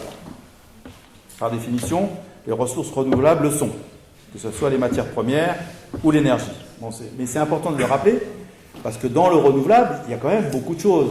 Hein. Il y a y compris le bois, y compris la biomasse, en gros, pour dire des choses très très vite, et puis tous les énergies de type hydraulique, marémotricienne, pourquoi pas géothermique, etc., etc. Donc il y a un certain nombre de choses de ce côté-là. Alors sur les ressources fossiles, alors ça c'est ma position, mais je comprends qu'on puisse être un peu étonné ou la discuter. C'est que je pense que justement le capitalisme s'est rendu compte qu'à un moment donné, c'était plus possible. Et pour moi, les dates, c'est quoi? C'est les années 40, c'est les 45, après la guerre, où tout se remet en place, y compris dans le cadre de la dite guerre froide, qui était super chaude en réalité, où il fallait damer le pion à l'Union soviétique, et voire à la Chine. Maintenant, c'est la Chine. Donc il y a cette prise de conscience. Donc ça veut dire que... Alors, du coup, le nucléaire s'est engouffré là-dedans quand même, hein, en disant... bon, ça consomme de l'uranium, mais finalement pas trop, beaucoup moins que le charbon ou le pétrole, on peut utiliser. C'est une énergie propre, entre guillemets. Les déchets... Ah ouais, zut alors. Bon. Sauf que une partie, pas tous les pays se sont engagés là-dedans, et il y en a un paquet qui sont en train de se... Merde, on en fait quoi de ces déchets? Alors il y en a qui font demi-tour, l'Allemagne, la Suède, plus ou moins, le Japon, c'est compliqué, il y a d'autres pays, l'Italie, si je ne m'abuse. Enfin bon, il y a un certain nombre de pays qui renoncent au nucléaire, parce qu'effectivement ça devient difficile à gérer, et puis en coûte, ça coûte de plus en plus cher. Hein. Alors ce qui m'amène à la transition, c'est que, la transition écologique, c'est que justement toutes les énergies ou les ressources alternatives, donc des nouvelles techniques, demandent des investissements absolument énormes, et que donc il faut aller chercher du pognon quelque part. Hein. C'est aussi comme ça que j'analyse la façon dont le débat sur la transition écologique et énergétique a été posé en France par Macron. Hein. Et je rappelle, alors ça fait pas plaisir à tout le monde, mais tant pis, que Hulot, il est parti parce qu'il a fait le job, de mon point de vue. Il a fait le job. Il a été appelé pour ça par Macron. Il fallait régler le problème de Notre-Dame-des-Landes. On a vu comment ça a été fait. Au passage, Hulot ne dit pas que des bêtises, puisqu'il a dit qu'il ne faut pas confondre écologie et anarchie. Je lui donne raison. Mais en même temps, on arrête tout ça. Donc, premier point de la feuille de route. Et deuxième point de la feuille de route, il faut proroger le programme nucléaire. Il l'a fait. Et au nom du climat. Super. Le résultat, il est là. Hein. Et c'est pas... Donc, du coup, après sa démission, le gouvernement d'Édouard Philippe et Macron ont confirmé. Donc c'est quoi? C'est 2050, donc autant dire jamais quoi ça. Ça va être prorogé, cette histoire-là. Donc, ce qui m'amène, pour terminer là, sur ce point-là, qui est complexe, qui mériterait peut-être beaucoup plus de choses, cette question de l'effondrement. Bon, déjà, d'un point de vue analytique, la démarche de Jared Diamond me pose beaucoup de problèmes dans son livre Effondrement, qui a été un best-seller, et c'est pas un hasard, il a été très médiatisé, c'est pas un hasard non plus. En gros, sa logique, c'est ce qu'on appelle le syndrome de l'île de Pâques. Hein, c'est-à-dire, à un moment donné, il y a le dernier homme qui a coupé le dernier arbre, enfin un abruti qui a coupé le dernier arbre, et s'en est suivi une dégradation écologique de l'environnement d'île de Pâques et un déclin, en gros, de la population pasquane. Alors même cette hypothèse-là est contestée, mais je ne rentrerai pas dans les détails. Mais dans le raisonnement de Diamond, c'est que, et son livre est bâti comme ça, si vous le lisez bien, il est bâti par une juxtaposition d'îles. C'est-à-dire qu'en fait, pour lui, le monde est constitué par une addition d'îles. C'est-à-dire qu'on va ajouter Pâques, Tuvalu, les Maldives, etc. Et que, puisque ça s'effondre là, on additionne les effondrements et on a l'effondrement global. Je conteste. exactement de la même façon. J'ai donné mon exemple sur Fukushima. Fukushima ne va pas empêcher le parc national du Kilimandjaro, par exemple. Parce que je pense que c'est la logique du système capitaliste de segmenter, non seulement de segmenter les populations, de diviser les luttes par tous les moyens, mais de segmenter les problématiques. Et après, de créer une forme de confusion. Alors pourquoi l'effondrement ? Parce que justement, pour payer la facture de la détransition écologique et énergétique, qui vont coûter de l'argent, il faut que les gens adhèrent. Il faut leur dire qu'on va vers l'effondrement. Et on l'a bien vu d'ailleurs ce qui s'est passé par rapport aux Gilets jaunes. Alors ça a régressé. Mais au début c'était bande d'inconscients, mais là il faut sauver la planète, c'est super important, les générations futures, mais vous êtes que des égoïstes, des bourrins, peut-être même des crypto-fachos. Donc il y a eu ce gros discours. Puis au bout d'un moment, comme sociologiquement c'était pas tout à fait ça, et dans les discours non plus, et dans les revendications non plus, il y a eu ça a un peu disparu la circulation quand même, hein, d'accord ? Surtout que dans le même temps, dans ce mouvement, c'était la fin du mois et pas la fin du monde. Ça, j'ai trouvé ça très intéressant. Et en même temps, il y a beaucoup de personnes qui disaient mais non, on est conscient d'un certain nombre de problématiques environnementales, sauf que pourquoi c'est nous qui sommes une fois de plus ponctionnés, pressés, et après tout, on n'est pas total, on n'est pas Areva, quoi, hein, pour schématiser. Donc la question des limites, d'ailleurs, la question des limites, je rebondis sur la question précédente par rapport au Japon ou au monde civilisation sinisée. En fait, la question de la finitude, elle remonte au XVIe siècle, elle remonte à Magellan. Et là, il y a une espèce d'angoisse, et il y a une espèce de paradoxe, c'est-à-dire que d'un côté, les êtres humains et les Européens ont découvert, donc les Européens avec toute l'idéologie judéo-chrétienne, ont découvert que le monde était fini concrètement à la première circumnavigation, hein, donc ils l'ont vérifié, et en même temps, ils inventent pratiquement la lunette qui est l'ancêtre du télescope, qui permet au contraire de voir l'extension de l'univers. Et ça, bon, il y a des textes de Pascal qui expliquent, c'est peur. À ce moment-là, il parle de peur. On vit dans un monde à la fois fini et infini. Et moi, je pense que ce registre-là, il est réactivé singulièrement, et c'est pour ça que un certain nombre de penseurs au sein du mouvement écologiste sont des croyants. Hein, et en particulier ceux qui sont très dans la pensée de Hans Jonas en France, comme Jean-Pierre Dupuy par exemple, ou Vincent Chenet du côté de la décroissance, ou Pierre Rabhi par exemple. Enfin, je veux dire, ce sont des croyants pour moi. Hein, ce sont des croyants. Donc ce discours-là leur convient. L'un va avec l'autre. Zut, j'ai introduit autre chose là. Bonsoir. Oui. Pendant votre présentation, vous avez mis en avant le fait que la question de la ressource, de la gestion de la ressource, elle est née principalement aux États-Unis, certains universités aux États-Unis, notamment parce que justement c'était la première puissance dont il fallait pouvoir assurer ses arrières.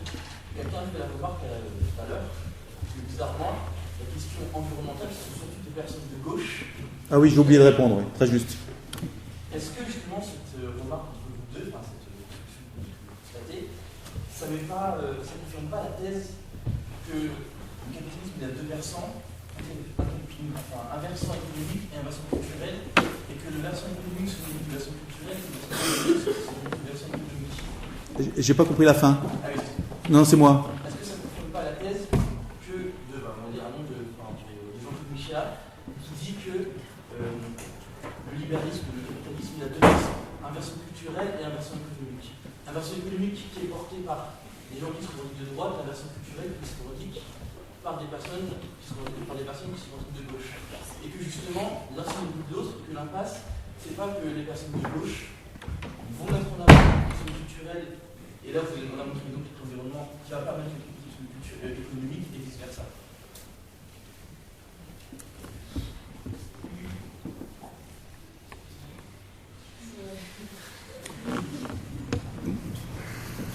Alors moi, j'ai toujours un petit peu de mal avec les étiquettes de droite et de gauche, parce que bon, ça renvoie à une histoire politique et ça renvoie à la disposition des députés dans l'Assemblée nationale, enfin dans les Assemblées nationales, puisque le terme gauche-droite est avalisé à peu près partout dans le monde.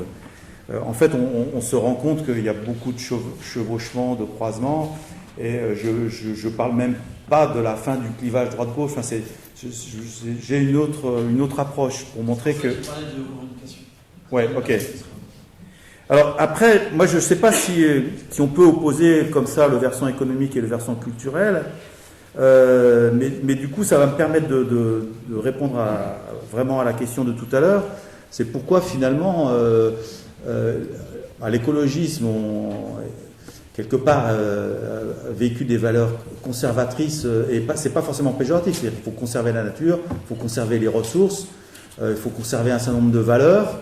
Pourquoi ce courant-là, donc en gros développé à partir des États-Unis à partir de 1945,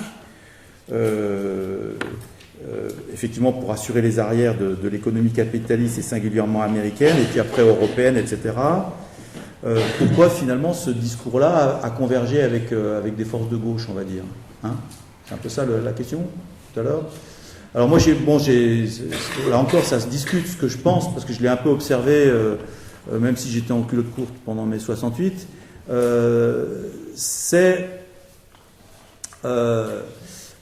Bon, déjà, on le trouve chez René Dumont, on le trouve chez Brice Lalonde, on le trouve chez un certain nombre d'écologistes des années 70. La science nous dit que, c'est-à-dire le Club de Rome, donc les savants nous disent que ça va très très mal, c'est foutu, il faut faire quelque chose. Donc ils avalisent la grille de lecture, l'analyse, le constat, le diagnostic fait par, pour moi, une proto-gouvernance mondiale. Hein. Alors, bon, moi, il faut relire le rapport Meadows, parce que tout ce qu'ils annoncent, et qu'on compare avec ce qui se passe aujourd'hui, bon, il y a pas mal d'écarts quand même, hein. Y compris sur les ressources minières, y compris sur les sols. Les chiffres, c'est compliqué. D'un point de vue méthodologique, ce livre pose beaucoup de problèmes. Et je suis toujours étonné pourquoi il a eu autant de succès. Mais il faut dire qu'il a été très, très bien vendu. Il a été beaucoup appuyé et beaucoup diffusé. Ce que je pense, c'est que à partir de 68, dans les années 70, une partie de la gauche s'est retrouvée en difficulté par rapport au système soviétique et par rapport au maoïsme, d'accord, et donc à chercher en quelque sorte une issue idéologique et théorique, et l'a trouver du côté de l'écologisme naissant. Hein, pas tout le monde, hein, dans le courant écologiste. Alors si on prend que l'exemple français, tout le monde ne vient pas du marxisme et de la gauche, mais il y a quand même quelques ténors. Alain Lipietz par exemple, ou encore Moscovici, je veux dire le père, René Dumont quelque part, c'est un petit peu la même chose, qui d'ailleurs se sont rencontrés avec les courants naturalistes plutôt conservateurs, traditionnels, et même René Dumont l'explique assez bien, hein, dans ses livres, pour montrer que sa candidature avait été très contestée par justement ces courants naturalistes.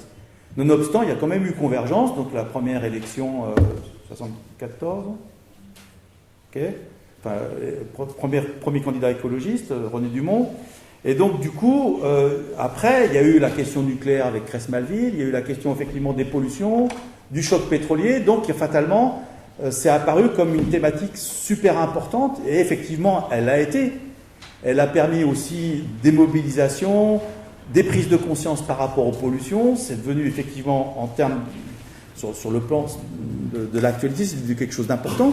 Donc je pense qu'il y a eu aussi des progrès de ce point de vue-là. Sauf qu'après, on a vu ce que ça a donné, hein. Je l'ai dit tout à l'heure, le pacifisme, on a oublié. La gouvernance écologiste mondiale s'est mise en place. Le rapport Brundtland, le GIEC décidé par le G8 de Toronto, etc., etc. Et puis, on en arrive à ces injonctions, à ces sommets, à ces COP, etc., qui nous donnent un agenda, enfin, qui nous dit, et puis toujours dans l'urgence, et puis sans arrêt, on la repose. Alors, je pense que ce versant que je qualifie d'autoritaire ne peut que convenir à des personnes qui viennent d'un courant autoritaire. En gros, le socialisme autoritaire. Donc, pour moi, c'est pas incompatible. Je ne sais pas si j'étais très clair, assez précis. y compris dans les pratiques. Et là, on revient sur la question électorale.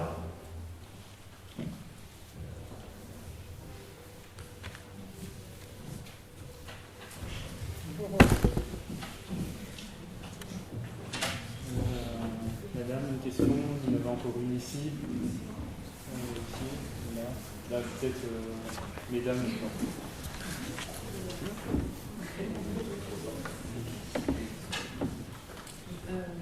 Moi, je voulais vous demander, puisque effectivement, les rapports se poursuivent, donc il y a un combattage et tout.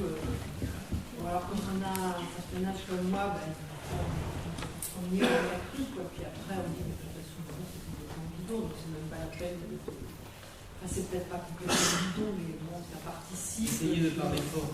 Pardon, j'ai dit, quand on a un certain âge comme moi, on a lu un peu les premiers rapports auxquels on a cru, bon, les rapports que cite M. Pelletier. Et donc, après, ça peut être une certaine réalité, mais on voit bien que c'est pas vrai, quoi. Donc la question que je me pose, moi, après 30 ans, là, c'est... je m'en pose deux. Une, c'est pourquoi ça marche. Et qu'est-ce qui...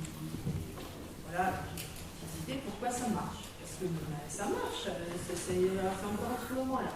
Là, je ne sais plus le nom, de toute façon, ni les numéros, là. Un, pourquoi ça marche. Et deux, la question qui se pose finalement, c'est peut-être pas pour les limites du capitalisme ou pour l'homme, en fait. Peut-être tout simplement, c'est peut-être pas la question de l'écologie. Moi, je suis en train de me dire, est-ce que c'est pas une question peut-être plus fondamentale, je ne sais peut-être pas le bon terme, qui serait celle de la liberté. C'est-à-dire qu'on nous parle du matériel qui est réel, qui est une vraie question parce qu'elle est réelle et qu'on doit se la coltiner, mais que la question qui arrive, quand je vois que vous évoquez que finalement le futur qui se dessine, c'est des mosaïques. Il y aura des riches, il y aura des pauvres. Donc il y a une dame qui a posé la question de l'éducation. Bon, c'est la liberté d'être éduqué, la liberté de lutter, la liberté de penser. Voilà, c'était une question que je voulais poser.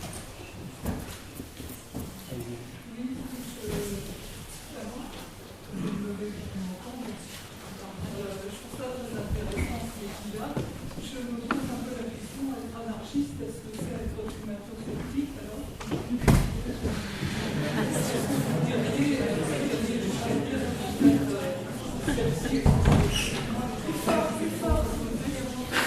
Oui, je me posais la question si monsieur était climato-sceptique et si effectivement, est-ce que j'ai bien compris que effectivement c'était plutôt une manipulation capitaliste que de parler des dangers imminents pour le climat. Quand je fais des marches pour le climat, je fais partie des gens qui pensent que l'urgence depuis 40 ans elle est de plus en plus urgente, peut-être pas urgente, mais enfin moi ça fait 40 ans que je crois la même chose. Alors j'avais une tendance aussi un peu anarchiste, mais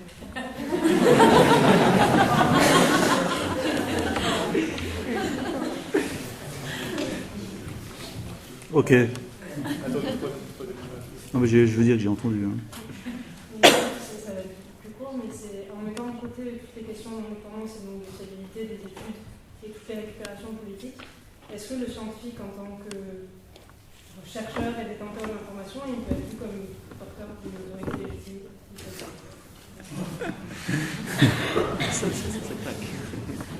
J'ai droit à un joker, c'est ça?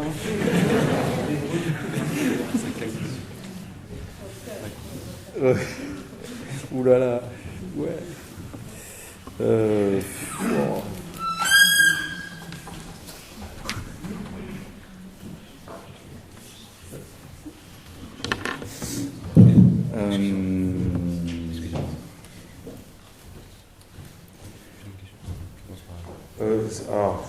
Ça va.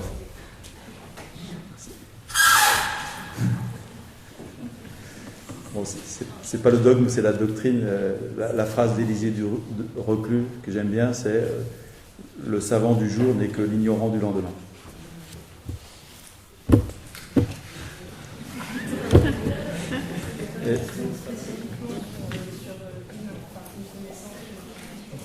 Après bah, c'est tous les débats effectivement sur la science, est-ce qu'il y a une vérité, plusieurs, enfin, alors ça il y en aura pour un moment, hein, mais je pense que et ça rejoint quelque part la question du climat, là, soit dit en passant, hein. Ça rejoint aussi la question de l'évaluation et de la mesure, quelque part dans ma tête, c'est-à-dire avec quels outils, quelles bases on peut discuter d'un certain nombre de choses sérieuses sur les ressources, le climat, l'économie.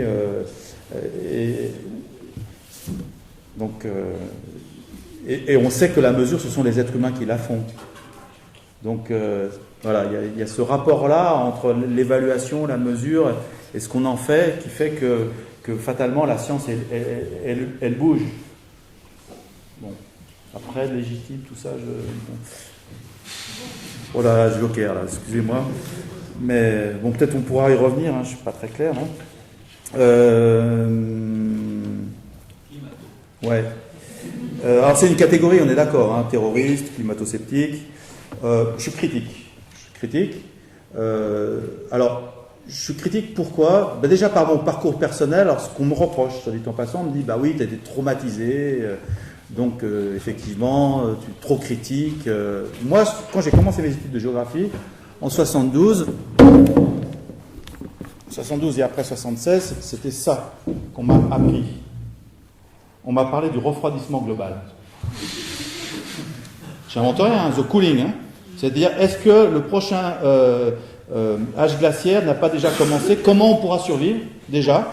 Là où elle ponte, donc vous pouvez vérifier. Ehrlich, pareil, déjà avait écrit un livre avec Ponte là-dessus. Donc dans les années 70. Il se trouve qu'après, effectivement, on a mesuré un réchauffement. Alors, pour préciser, hein, c'est un peu compliqué.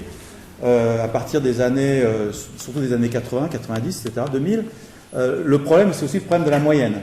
Quel sens ça a, une moyenne planétaire? Bon, il y a un vrai débat là. Hein, il y a un vrai débat. Sauf que si on revient à cette question-là du refroidissement, ça veut dire que déjà tout le monde n'était pas d'accord, et que il y a un décalage quand même par rapport à l'émission des gaz à effet de serre et le CO2, puisque justement, dans les années 70, les industries elles tournaient à plein régime. Okay.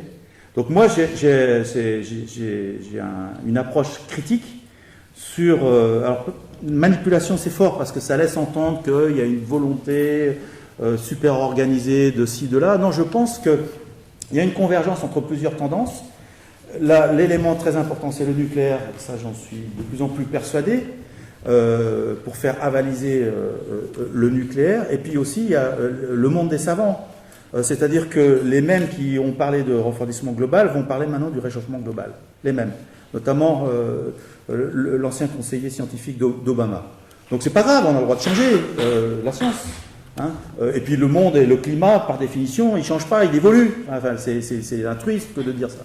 Après, on se rend bien compte qu'il y a des enjeux, et aussi dans le monde des savants, on sait très bien que, je suis plutôt bien placé, que les universitaires, ils ont un ego, ils ont besoin de crédit. Alors en ce moment, si vous ne dites pas d'aider, entre nous, c'est private joke, développement durable, vous n'avez pas grand-chose comme crédit. Donc chacun met du développement durable à droite à gauche dans les programmes de recherche. Ouais, mais bon. Ah, du coup, ça structure beaucoup de pensées. Donc, après, il n'y a pas forcément consensus sur tout. Et, bon, c'est une grande discussion.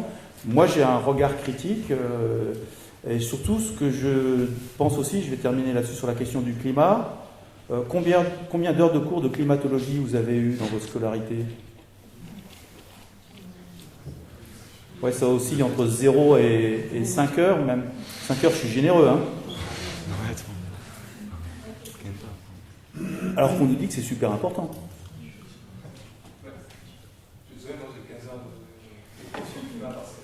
Ah. En géo? Voilà, génial. Et j'ai énormément de mal à entendre ce que vous dites ce soir quand même sur ça, parce que au-delà des petits cours là, parce que je recoupe la question de là tout à l'heure. Est-ce que vous en êtes à l'idée de dire que le système capitaliste essaie d'amener une tendance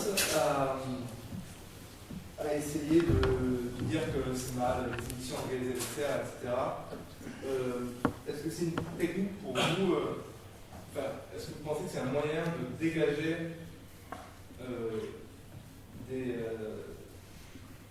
des postes de taxes, etc., d'enrichissement là-dessus? Est-ce qu'on essaie de se faire de l'argent sur le dos du climat en ce moment pour essayer de financer une transition? C'est la question que j'ai eue tout à l'heure qui m'est arrivée. C'est une question que j'ai eue avant que vous ayez du temps. Et aussi, votre discours sur le climat me semble assez. Vous ne semblez pas vraiment en douter quand même. Et je me demandais si au-delà de l'idée, est-ce que ça va arriver, est-ce que ça va pas arriver, quand ça va arriver, même on sait aujourd'hui, à la vue des courbes, des tendances des systèmes planétaires, augmentation d'effet de serre, augmentation, tout ça, lié à la courbe sociodémographique, on sait aujourd'hui qu'il y a un impact de nos sociétés sur le système Terre. Et cette croissance qui est exponentielle de tous ces soucis-là, population, diminution des terres arables, etc., avec la rigidité des structures que vous dénoncez vous-même, et la multiplication des structures, cette tendance-là, on ne peut pas nier qu'au bout d'un moment, ça va plus marcher. Entre le blocage en croissance exponentielle et les systèmes, etc., et la structure et la rigidité des structures que vous dénoncez, si on les met ensemble, au bout d'un moment, ça va plus marcher. Quand on ne peut pas vraiment savoir, vous pouvez avoir vos idées là-dessus, mais in fine, il y a un moment où ça marche. Ouais. Après, en fait, c'est des sujets sur lesquels on n'est pas armé concrètement, honnêtement. C'est pour ça que je vous pose la question, combien d'heures?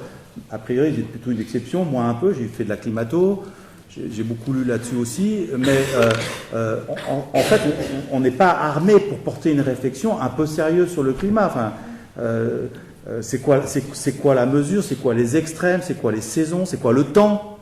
Ça veut dire quoi une moyenne de température versant au soleil ou versant pas? Enfin, tout ce genre de questions. En plus, Météo France est en train de fermer tout un tas de stations.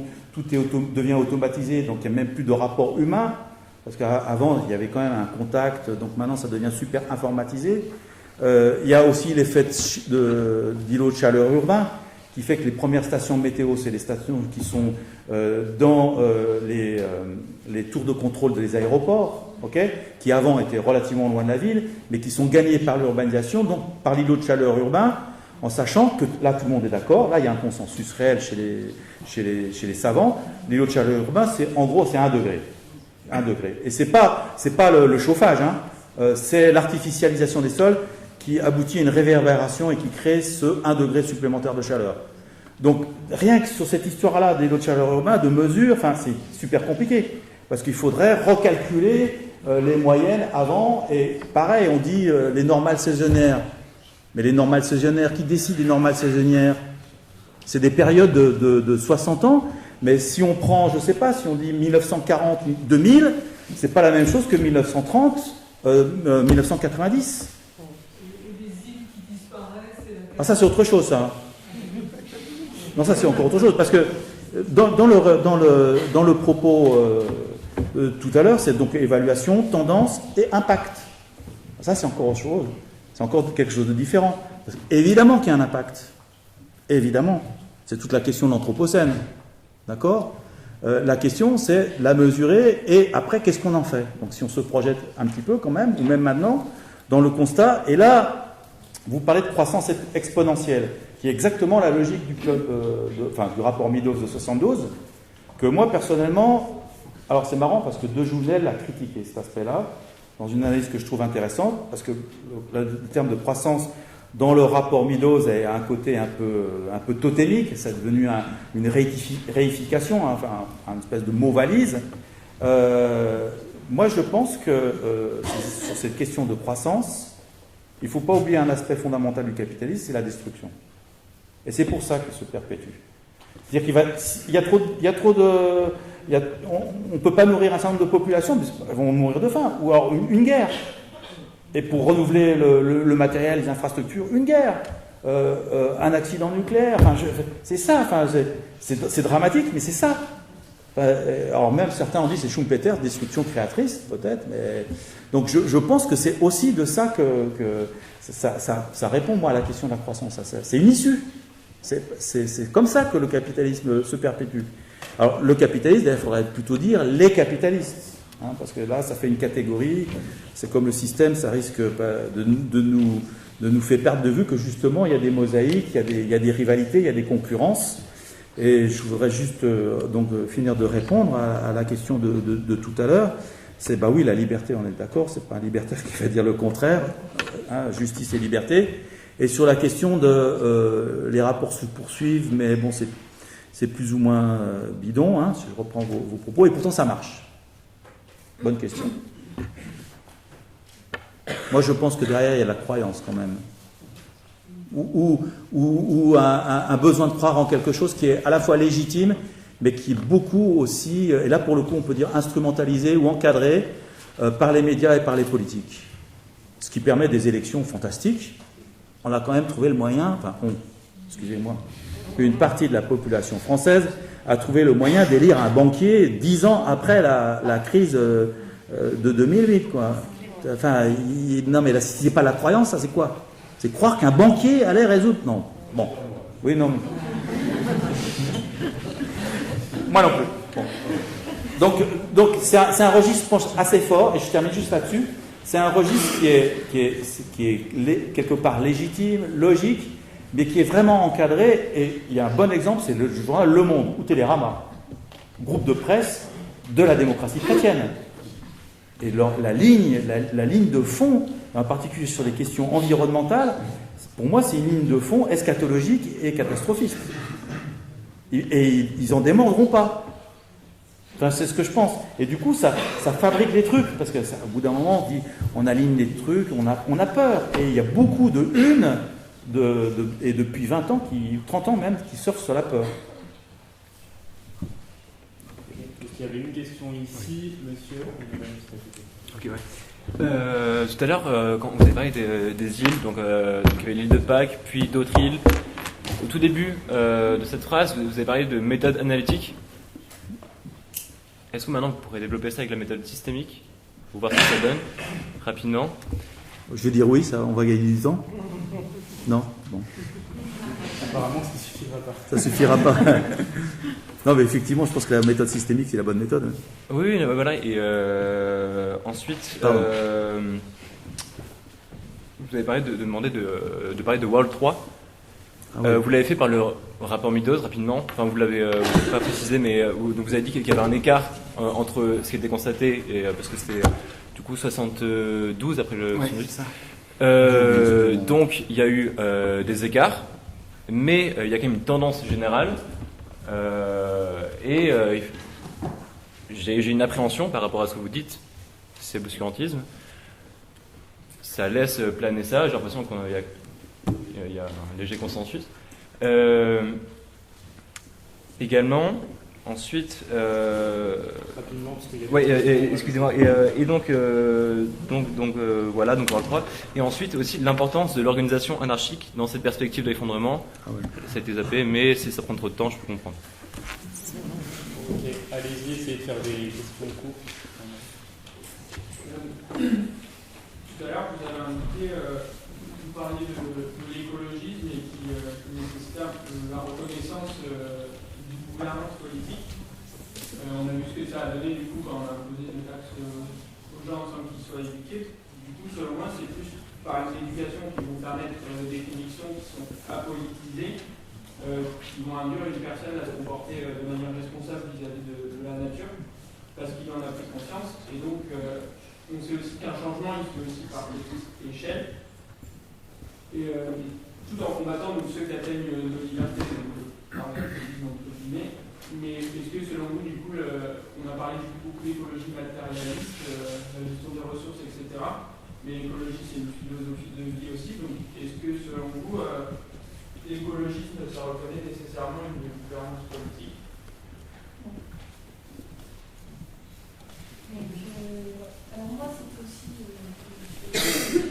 vous écouter, effectivement, comme l'anarchie, que l'économie ce serait plutôt quelque chose de minoritaire à l'anarchie, justement, ce ne serait pas compatible. Juste, je ne suis pas du tout d'accord avec ça.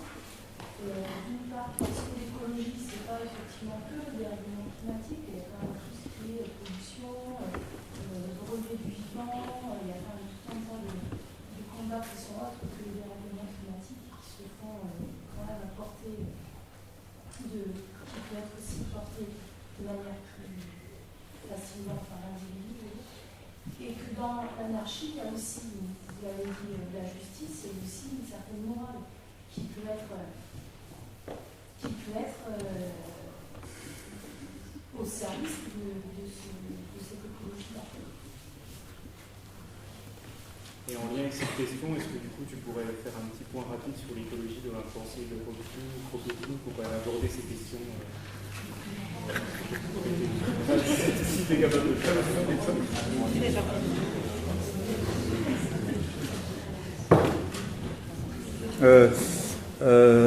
alors, sur World 3, le rapport Meadows, fatalement, j'ai résumé les choses. Ce qu'on peut rappeler, c'est que ces rapports proposent, enfin le rapport Meadows au moins, puis les autres, 3 scénarios. Et en général, c'est le pire qui est retenu, médiatiquement parlant et politiquement parlant. Les autres passent à la trappe. Pour moi, là, clairement, il y a une stratégie de choc, c'est-à-dire pour pratiquer l'urgence. Il faut agir tout de suite, maintenant, mais selon un agenda qui n'est pas le nôtre, sur lequel on n'a pas prise. Y compris sur les questions bêtement de climat, j'allais dire, parce que est-ce que l'olivier arrive jusqu'à Bordeaux, enfin, qu'est-ce qu'on observe concrètement dans notre quotidien, dans ces changements-là? Parce que si on n'est pas dans ce quotidien, dans ce rapport tout de suite, ici et maintenant, ça laisse la place à des discours surplombants, et dont l'un des objectifs, selon moi, est justement d'encadrer, de tétaniser et de nous coincer en quelque sorte. Alors, ce qui ne veut pas dire, je le répète, qu'il n'y ait pas de questions environnementales fortes, notamment en termes de pollution de l'air, de l'eau, notamment les algues vertes, etc. Après, on n'a pas parlé des questions, la question animale, ça ferait encore un autre débat. La question du recyclage, on a un petit peu parlé très rapidement. Ce qui m'amène à la question sous-jacente, le propos sous-jacent. Alors peut-être que j'interprète mal, mais finalement l'addition de gestes quotidiens écologiques, comme on nous le dit, trier, pas trop gaspiller, etc., finalement serait la solution pour tout bien harmoniser. Non, c'est pas ça. Ce qu'on peut voir aussi, alors ça rejoint mon histoire de mosaïque, c'est-à-dire que telle politique n'est pas peut-être a priori contradictoire avec telle autre, mais l'un n'empêche peut-être pas l'autre, comme le greenwashing par exemple. Ça, en fait, ça revient aussi à avaliser l'idée que il n'y a pas de solution collective, ce sont d'abord des solutions individuelles, et le collectif, il est laissé à qui? Au parti, à l'État et à la gouvernance planétaire mondiale. Pour moi, c'est ça le problème. C'est-à-dire que, évidemment, moi, personnellement, je ne vais pas gaspiller. En même temps, la question de l'eau à Saint-Étienne, nous, on n'a jamais eu de problème d'eau. Donc, ce n'est pas le problème numéro 1. Par contre, la pollution du furan, oui, ça, depuis un bon moment, mais ça peut se traiter, y compris dans le cadre du système étatique et capitaliste en place. Et d'ailleurs, c'est ce qui se fait dans certains endroits, s'il y a les moyens, s'il y a la nécessité, parce que, pour X raisons, etc., s'il y a une pression sociale. Donc, alors évidemment, après, ça, il y a des questions d'éducation, mais après, on revient à l'école, ça a été dit, etc. Est-ce que l'école actuelle, telle qu'elle est conçue, est vraiment un outil émancipateur? On revient un peu à la question là. Donc, moi, je pense que on est quand même dans le champ des possibles et des ouvertures. Et surtout en ce moment. Il y a des choses qui se passent. Il y a des espaces qui s'ouvrent. Alors peut-être que je suis trop pessimiste, mais je pense que c'est important, et c'est pour ça que ce slogan relativement spontané, la fin du mois, pas la fin du monde, je le trouve intéressant parce que il remet dans l'ici et maintenant. Parce que le discours sur les générations futures aussi, qui peut être très sympathique, Moi, je dis toujours de façon un peu provocatrice, les générations futures, par définition, elles n'existent pas puisqu'elles sont futures. Alors, mais si, on fait des enfants, donc ils vont arriver, oui. Mais nous, maintenant, ici et maintenant, c'est ça qui me gêne dans ce discours-là. Donc voilà, je ne sais pas si j'ai bien répondu. Je pense qu'il faut replacer les curseurs d'une autre façon, et il y a un certain nombre de personnes à qui on ne peut pas trop faire confiance. Et alors, sur le plan philosophique, éthique, alors vaste débat. Je reviens à mon propos liminaire.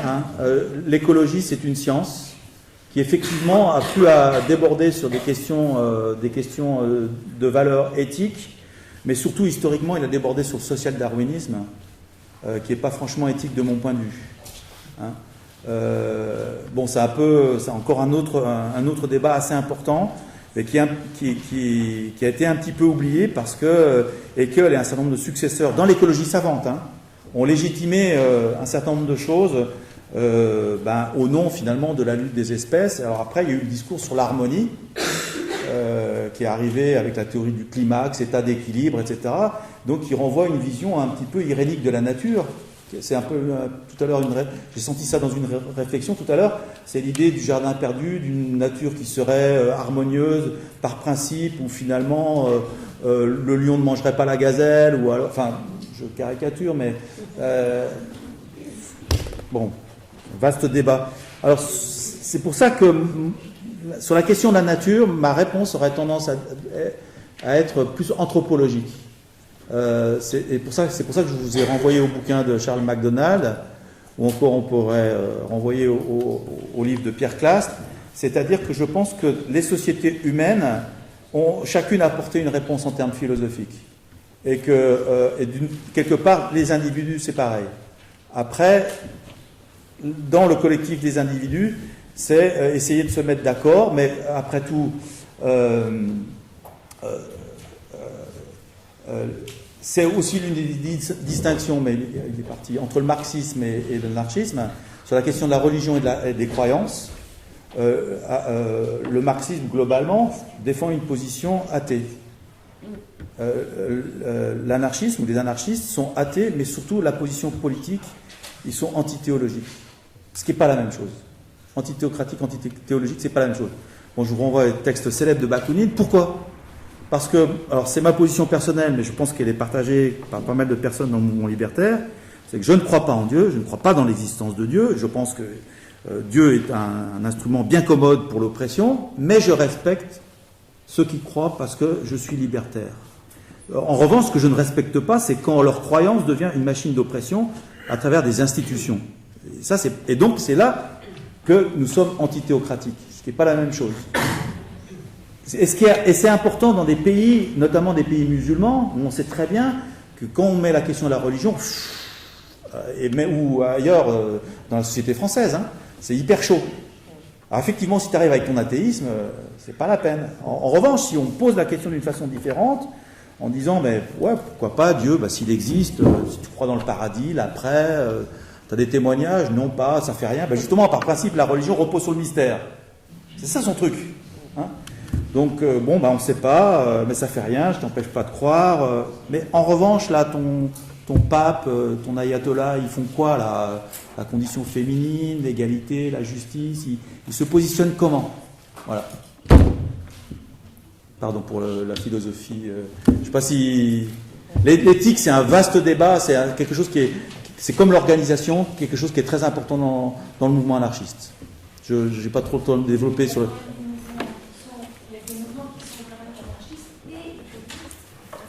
Pourquoi pas ? Il nous reste... ouais. Pourquoi pas ? Ça dépend s'ils votent pour un parti ou pas, quoi. Il nous reste juste on a le temps juste pour une question. Et j'ai zappé recul, t'as vu ? Mais t'as bien fait. Je m'inscris un peu en faux avec certains de vos propos, même si je trouve qu'il y en a quand même une grande partie qui est très intéressante. Et je me demande de quelle manière en fait on fait connaissance. Si notamment par exemple vous mettez en doute, en tant qu'institution, mais en tant qu'institution de chercheurs, plutôt le GIEC notamment, qui même si elle est éminemment politique, je rappelle quand même que ils ne produisent pas de contenu scientifique. C'est-à-dire qu'ils se basent sur la littérature existante, ils font un agrégat de la littérature existante. Je suis d'accord sur le fait qu'il faille être très critique sur ce qui peut être produit, ce qui a été fait en fait. C'est-à-dire que le GIEC n'a pas toujours tenu une position où ils étaient sûrs à 100% que le réchauffement était d'origine anthropique, etc. C'est-à-dire que c'est quand même l'issue d'un mécanisme où on arrive aujourd'hui à dire qu'à 95% de probabilité, etc. Idem pour le World 3 en fait. Pour le coup, c'était de la prospective, il y avait 12 scénarios.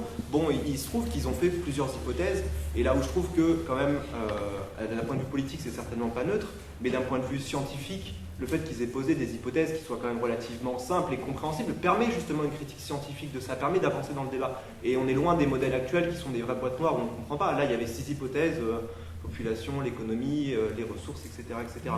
Et donc, vous citez l'écologie en tant que science et sur laquelle on peut se baser pour construire une connaissance du monde, ou en tout cas une vision, mais pourquoi est-ce qu'on ne pourrait pas se baser sur la climatologie? Et je ne comprends pas d'où vous tirez justement votre critique du réchauffement climatique. Non, je pense qu'effectivement, il faut se baser sur des réflexions d'ordre scientifique, sans oublier l'éthique évidemment, mais que par définition, la science est faite par des savants qui ont des intérêts personnels, qui ont des convictions, des idéologies, qui sont encadrés par des laboratoires, des appels d'offres, des demandes. Le politique, et clairement, le GIEC, vous l'avez dit, est un organisme politique. Et s'appuie sur des rapports savants. Alors, il y a eu beaucoup de discussions, de contestations sur les calculs. Bon, on ne va pas répondre là maintenant, là, ça serait assez long. Moi, je donne quelques éléments dans Climat et capitalisme vert parce que c'est interpellant, parce que la tentation est souvent forte pour valider sa propre hypothèse, de tirer qu'une partie des arguments ou des mesures pour aller dans son sens. Moi, non, au contraire, c'est ce que je dis, c'est qu'il faut que le climat soit enseigné sérieusement dans les établissements scolaires. Il faut qu'on s'en empare. On peut faire des trucs pédagogiques avec les enfants, les élèves, les étudiants, observer concrètement comment ça se passe, comment ça se mesure. Voilà, moi je suis pour ça. Après, je pense que, je reviens sur ce que j'ai dit, je pense que le GIEC a lui-même évolué, puisqu'il a parlé de global warming, après il a parlé bon, ça y est, je suis fatigué. Adaptation. Ouais, il parle d'adaptation. Bon, maintenant il en est au changement climatique. Hein. Ouais, le changement climatique, oui, c'est ce que je disais tout à l'heure, le climat il change, par définition, il évolue. Donc la question c'est comment l'analyser et après analyser les conséquences. Donc là, on rentre dans un vaste débat. Hein, j'ai quand même entendu Jean Jouzel, une fois, qui est donc l'un des rapporteurs pour le GIEC, et soit dit en passant, qui a travaillé pour le commissariat à l'énergie atomique, à la télé, nous expliquer à un moment donné, un journaliste, toujours pareil, hein, sur des trucs pointus, scientifiques, il faut répondre très rapidement à une question non moins rapide. À un moment donné, où en fait il y a eu une période de froid cet hiver, et donc le journaliste demandait à Jean Jouzel, mais comment vous expliquez ce froid? Et Jouzel répond, par le réchauffement climatique. Donc, c'est perturbant quand même. C'est médiatique ça. Vous comprenez bien qu'on peut pas. C'est comme jamais les gens n'acceptent de dire il y a 66% de chances qu'on reste en dessous de la barre des 2 degrés si on fait telle ou telle action. Parce qu'on et là, je rejoins la question de l'éducation scientifique qui est clairement enseignée. Mais le système médiatique fait qu'on doit avoir une réponse en 3 secondes donnée à une question qui est complexe et où intrinsèquement la réponse ne peut pas être apportée en 3 secondes. Bon, c'est-à-dire que vous ciblez Jean Jouzel, je cible plutôt le système médiatique dans. Ouais, moi je cible les deux là pour le coup là. Non mais pour moi c'est des vraies questions et c'est pour ça que j'insiste, je réponds. Moi je suis critique. Ça ne veut pas dire que je prends pour argent comptant les propos de Trump ou non, c'est pas ça. Hein. Bonsoir. Oui. Excusez-moi. excusez-moi. Bonsoir. Bonsoir, excusez-moi, vous aviez jusqu'à 21h. Mettons les gilets jaunes vite.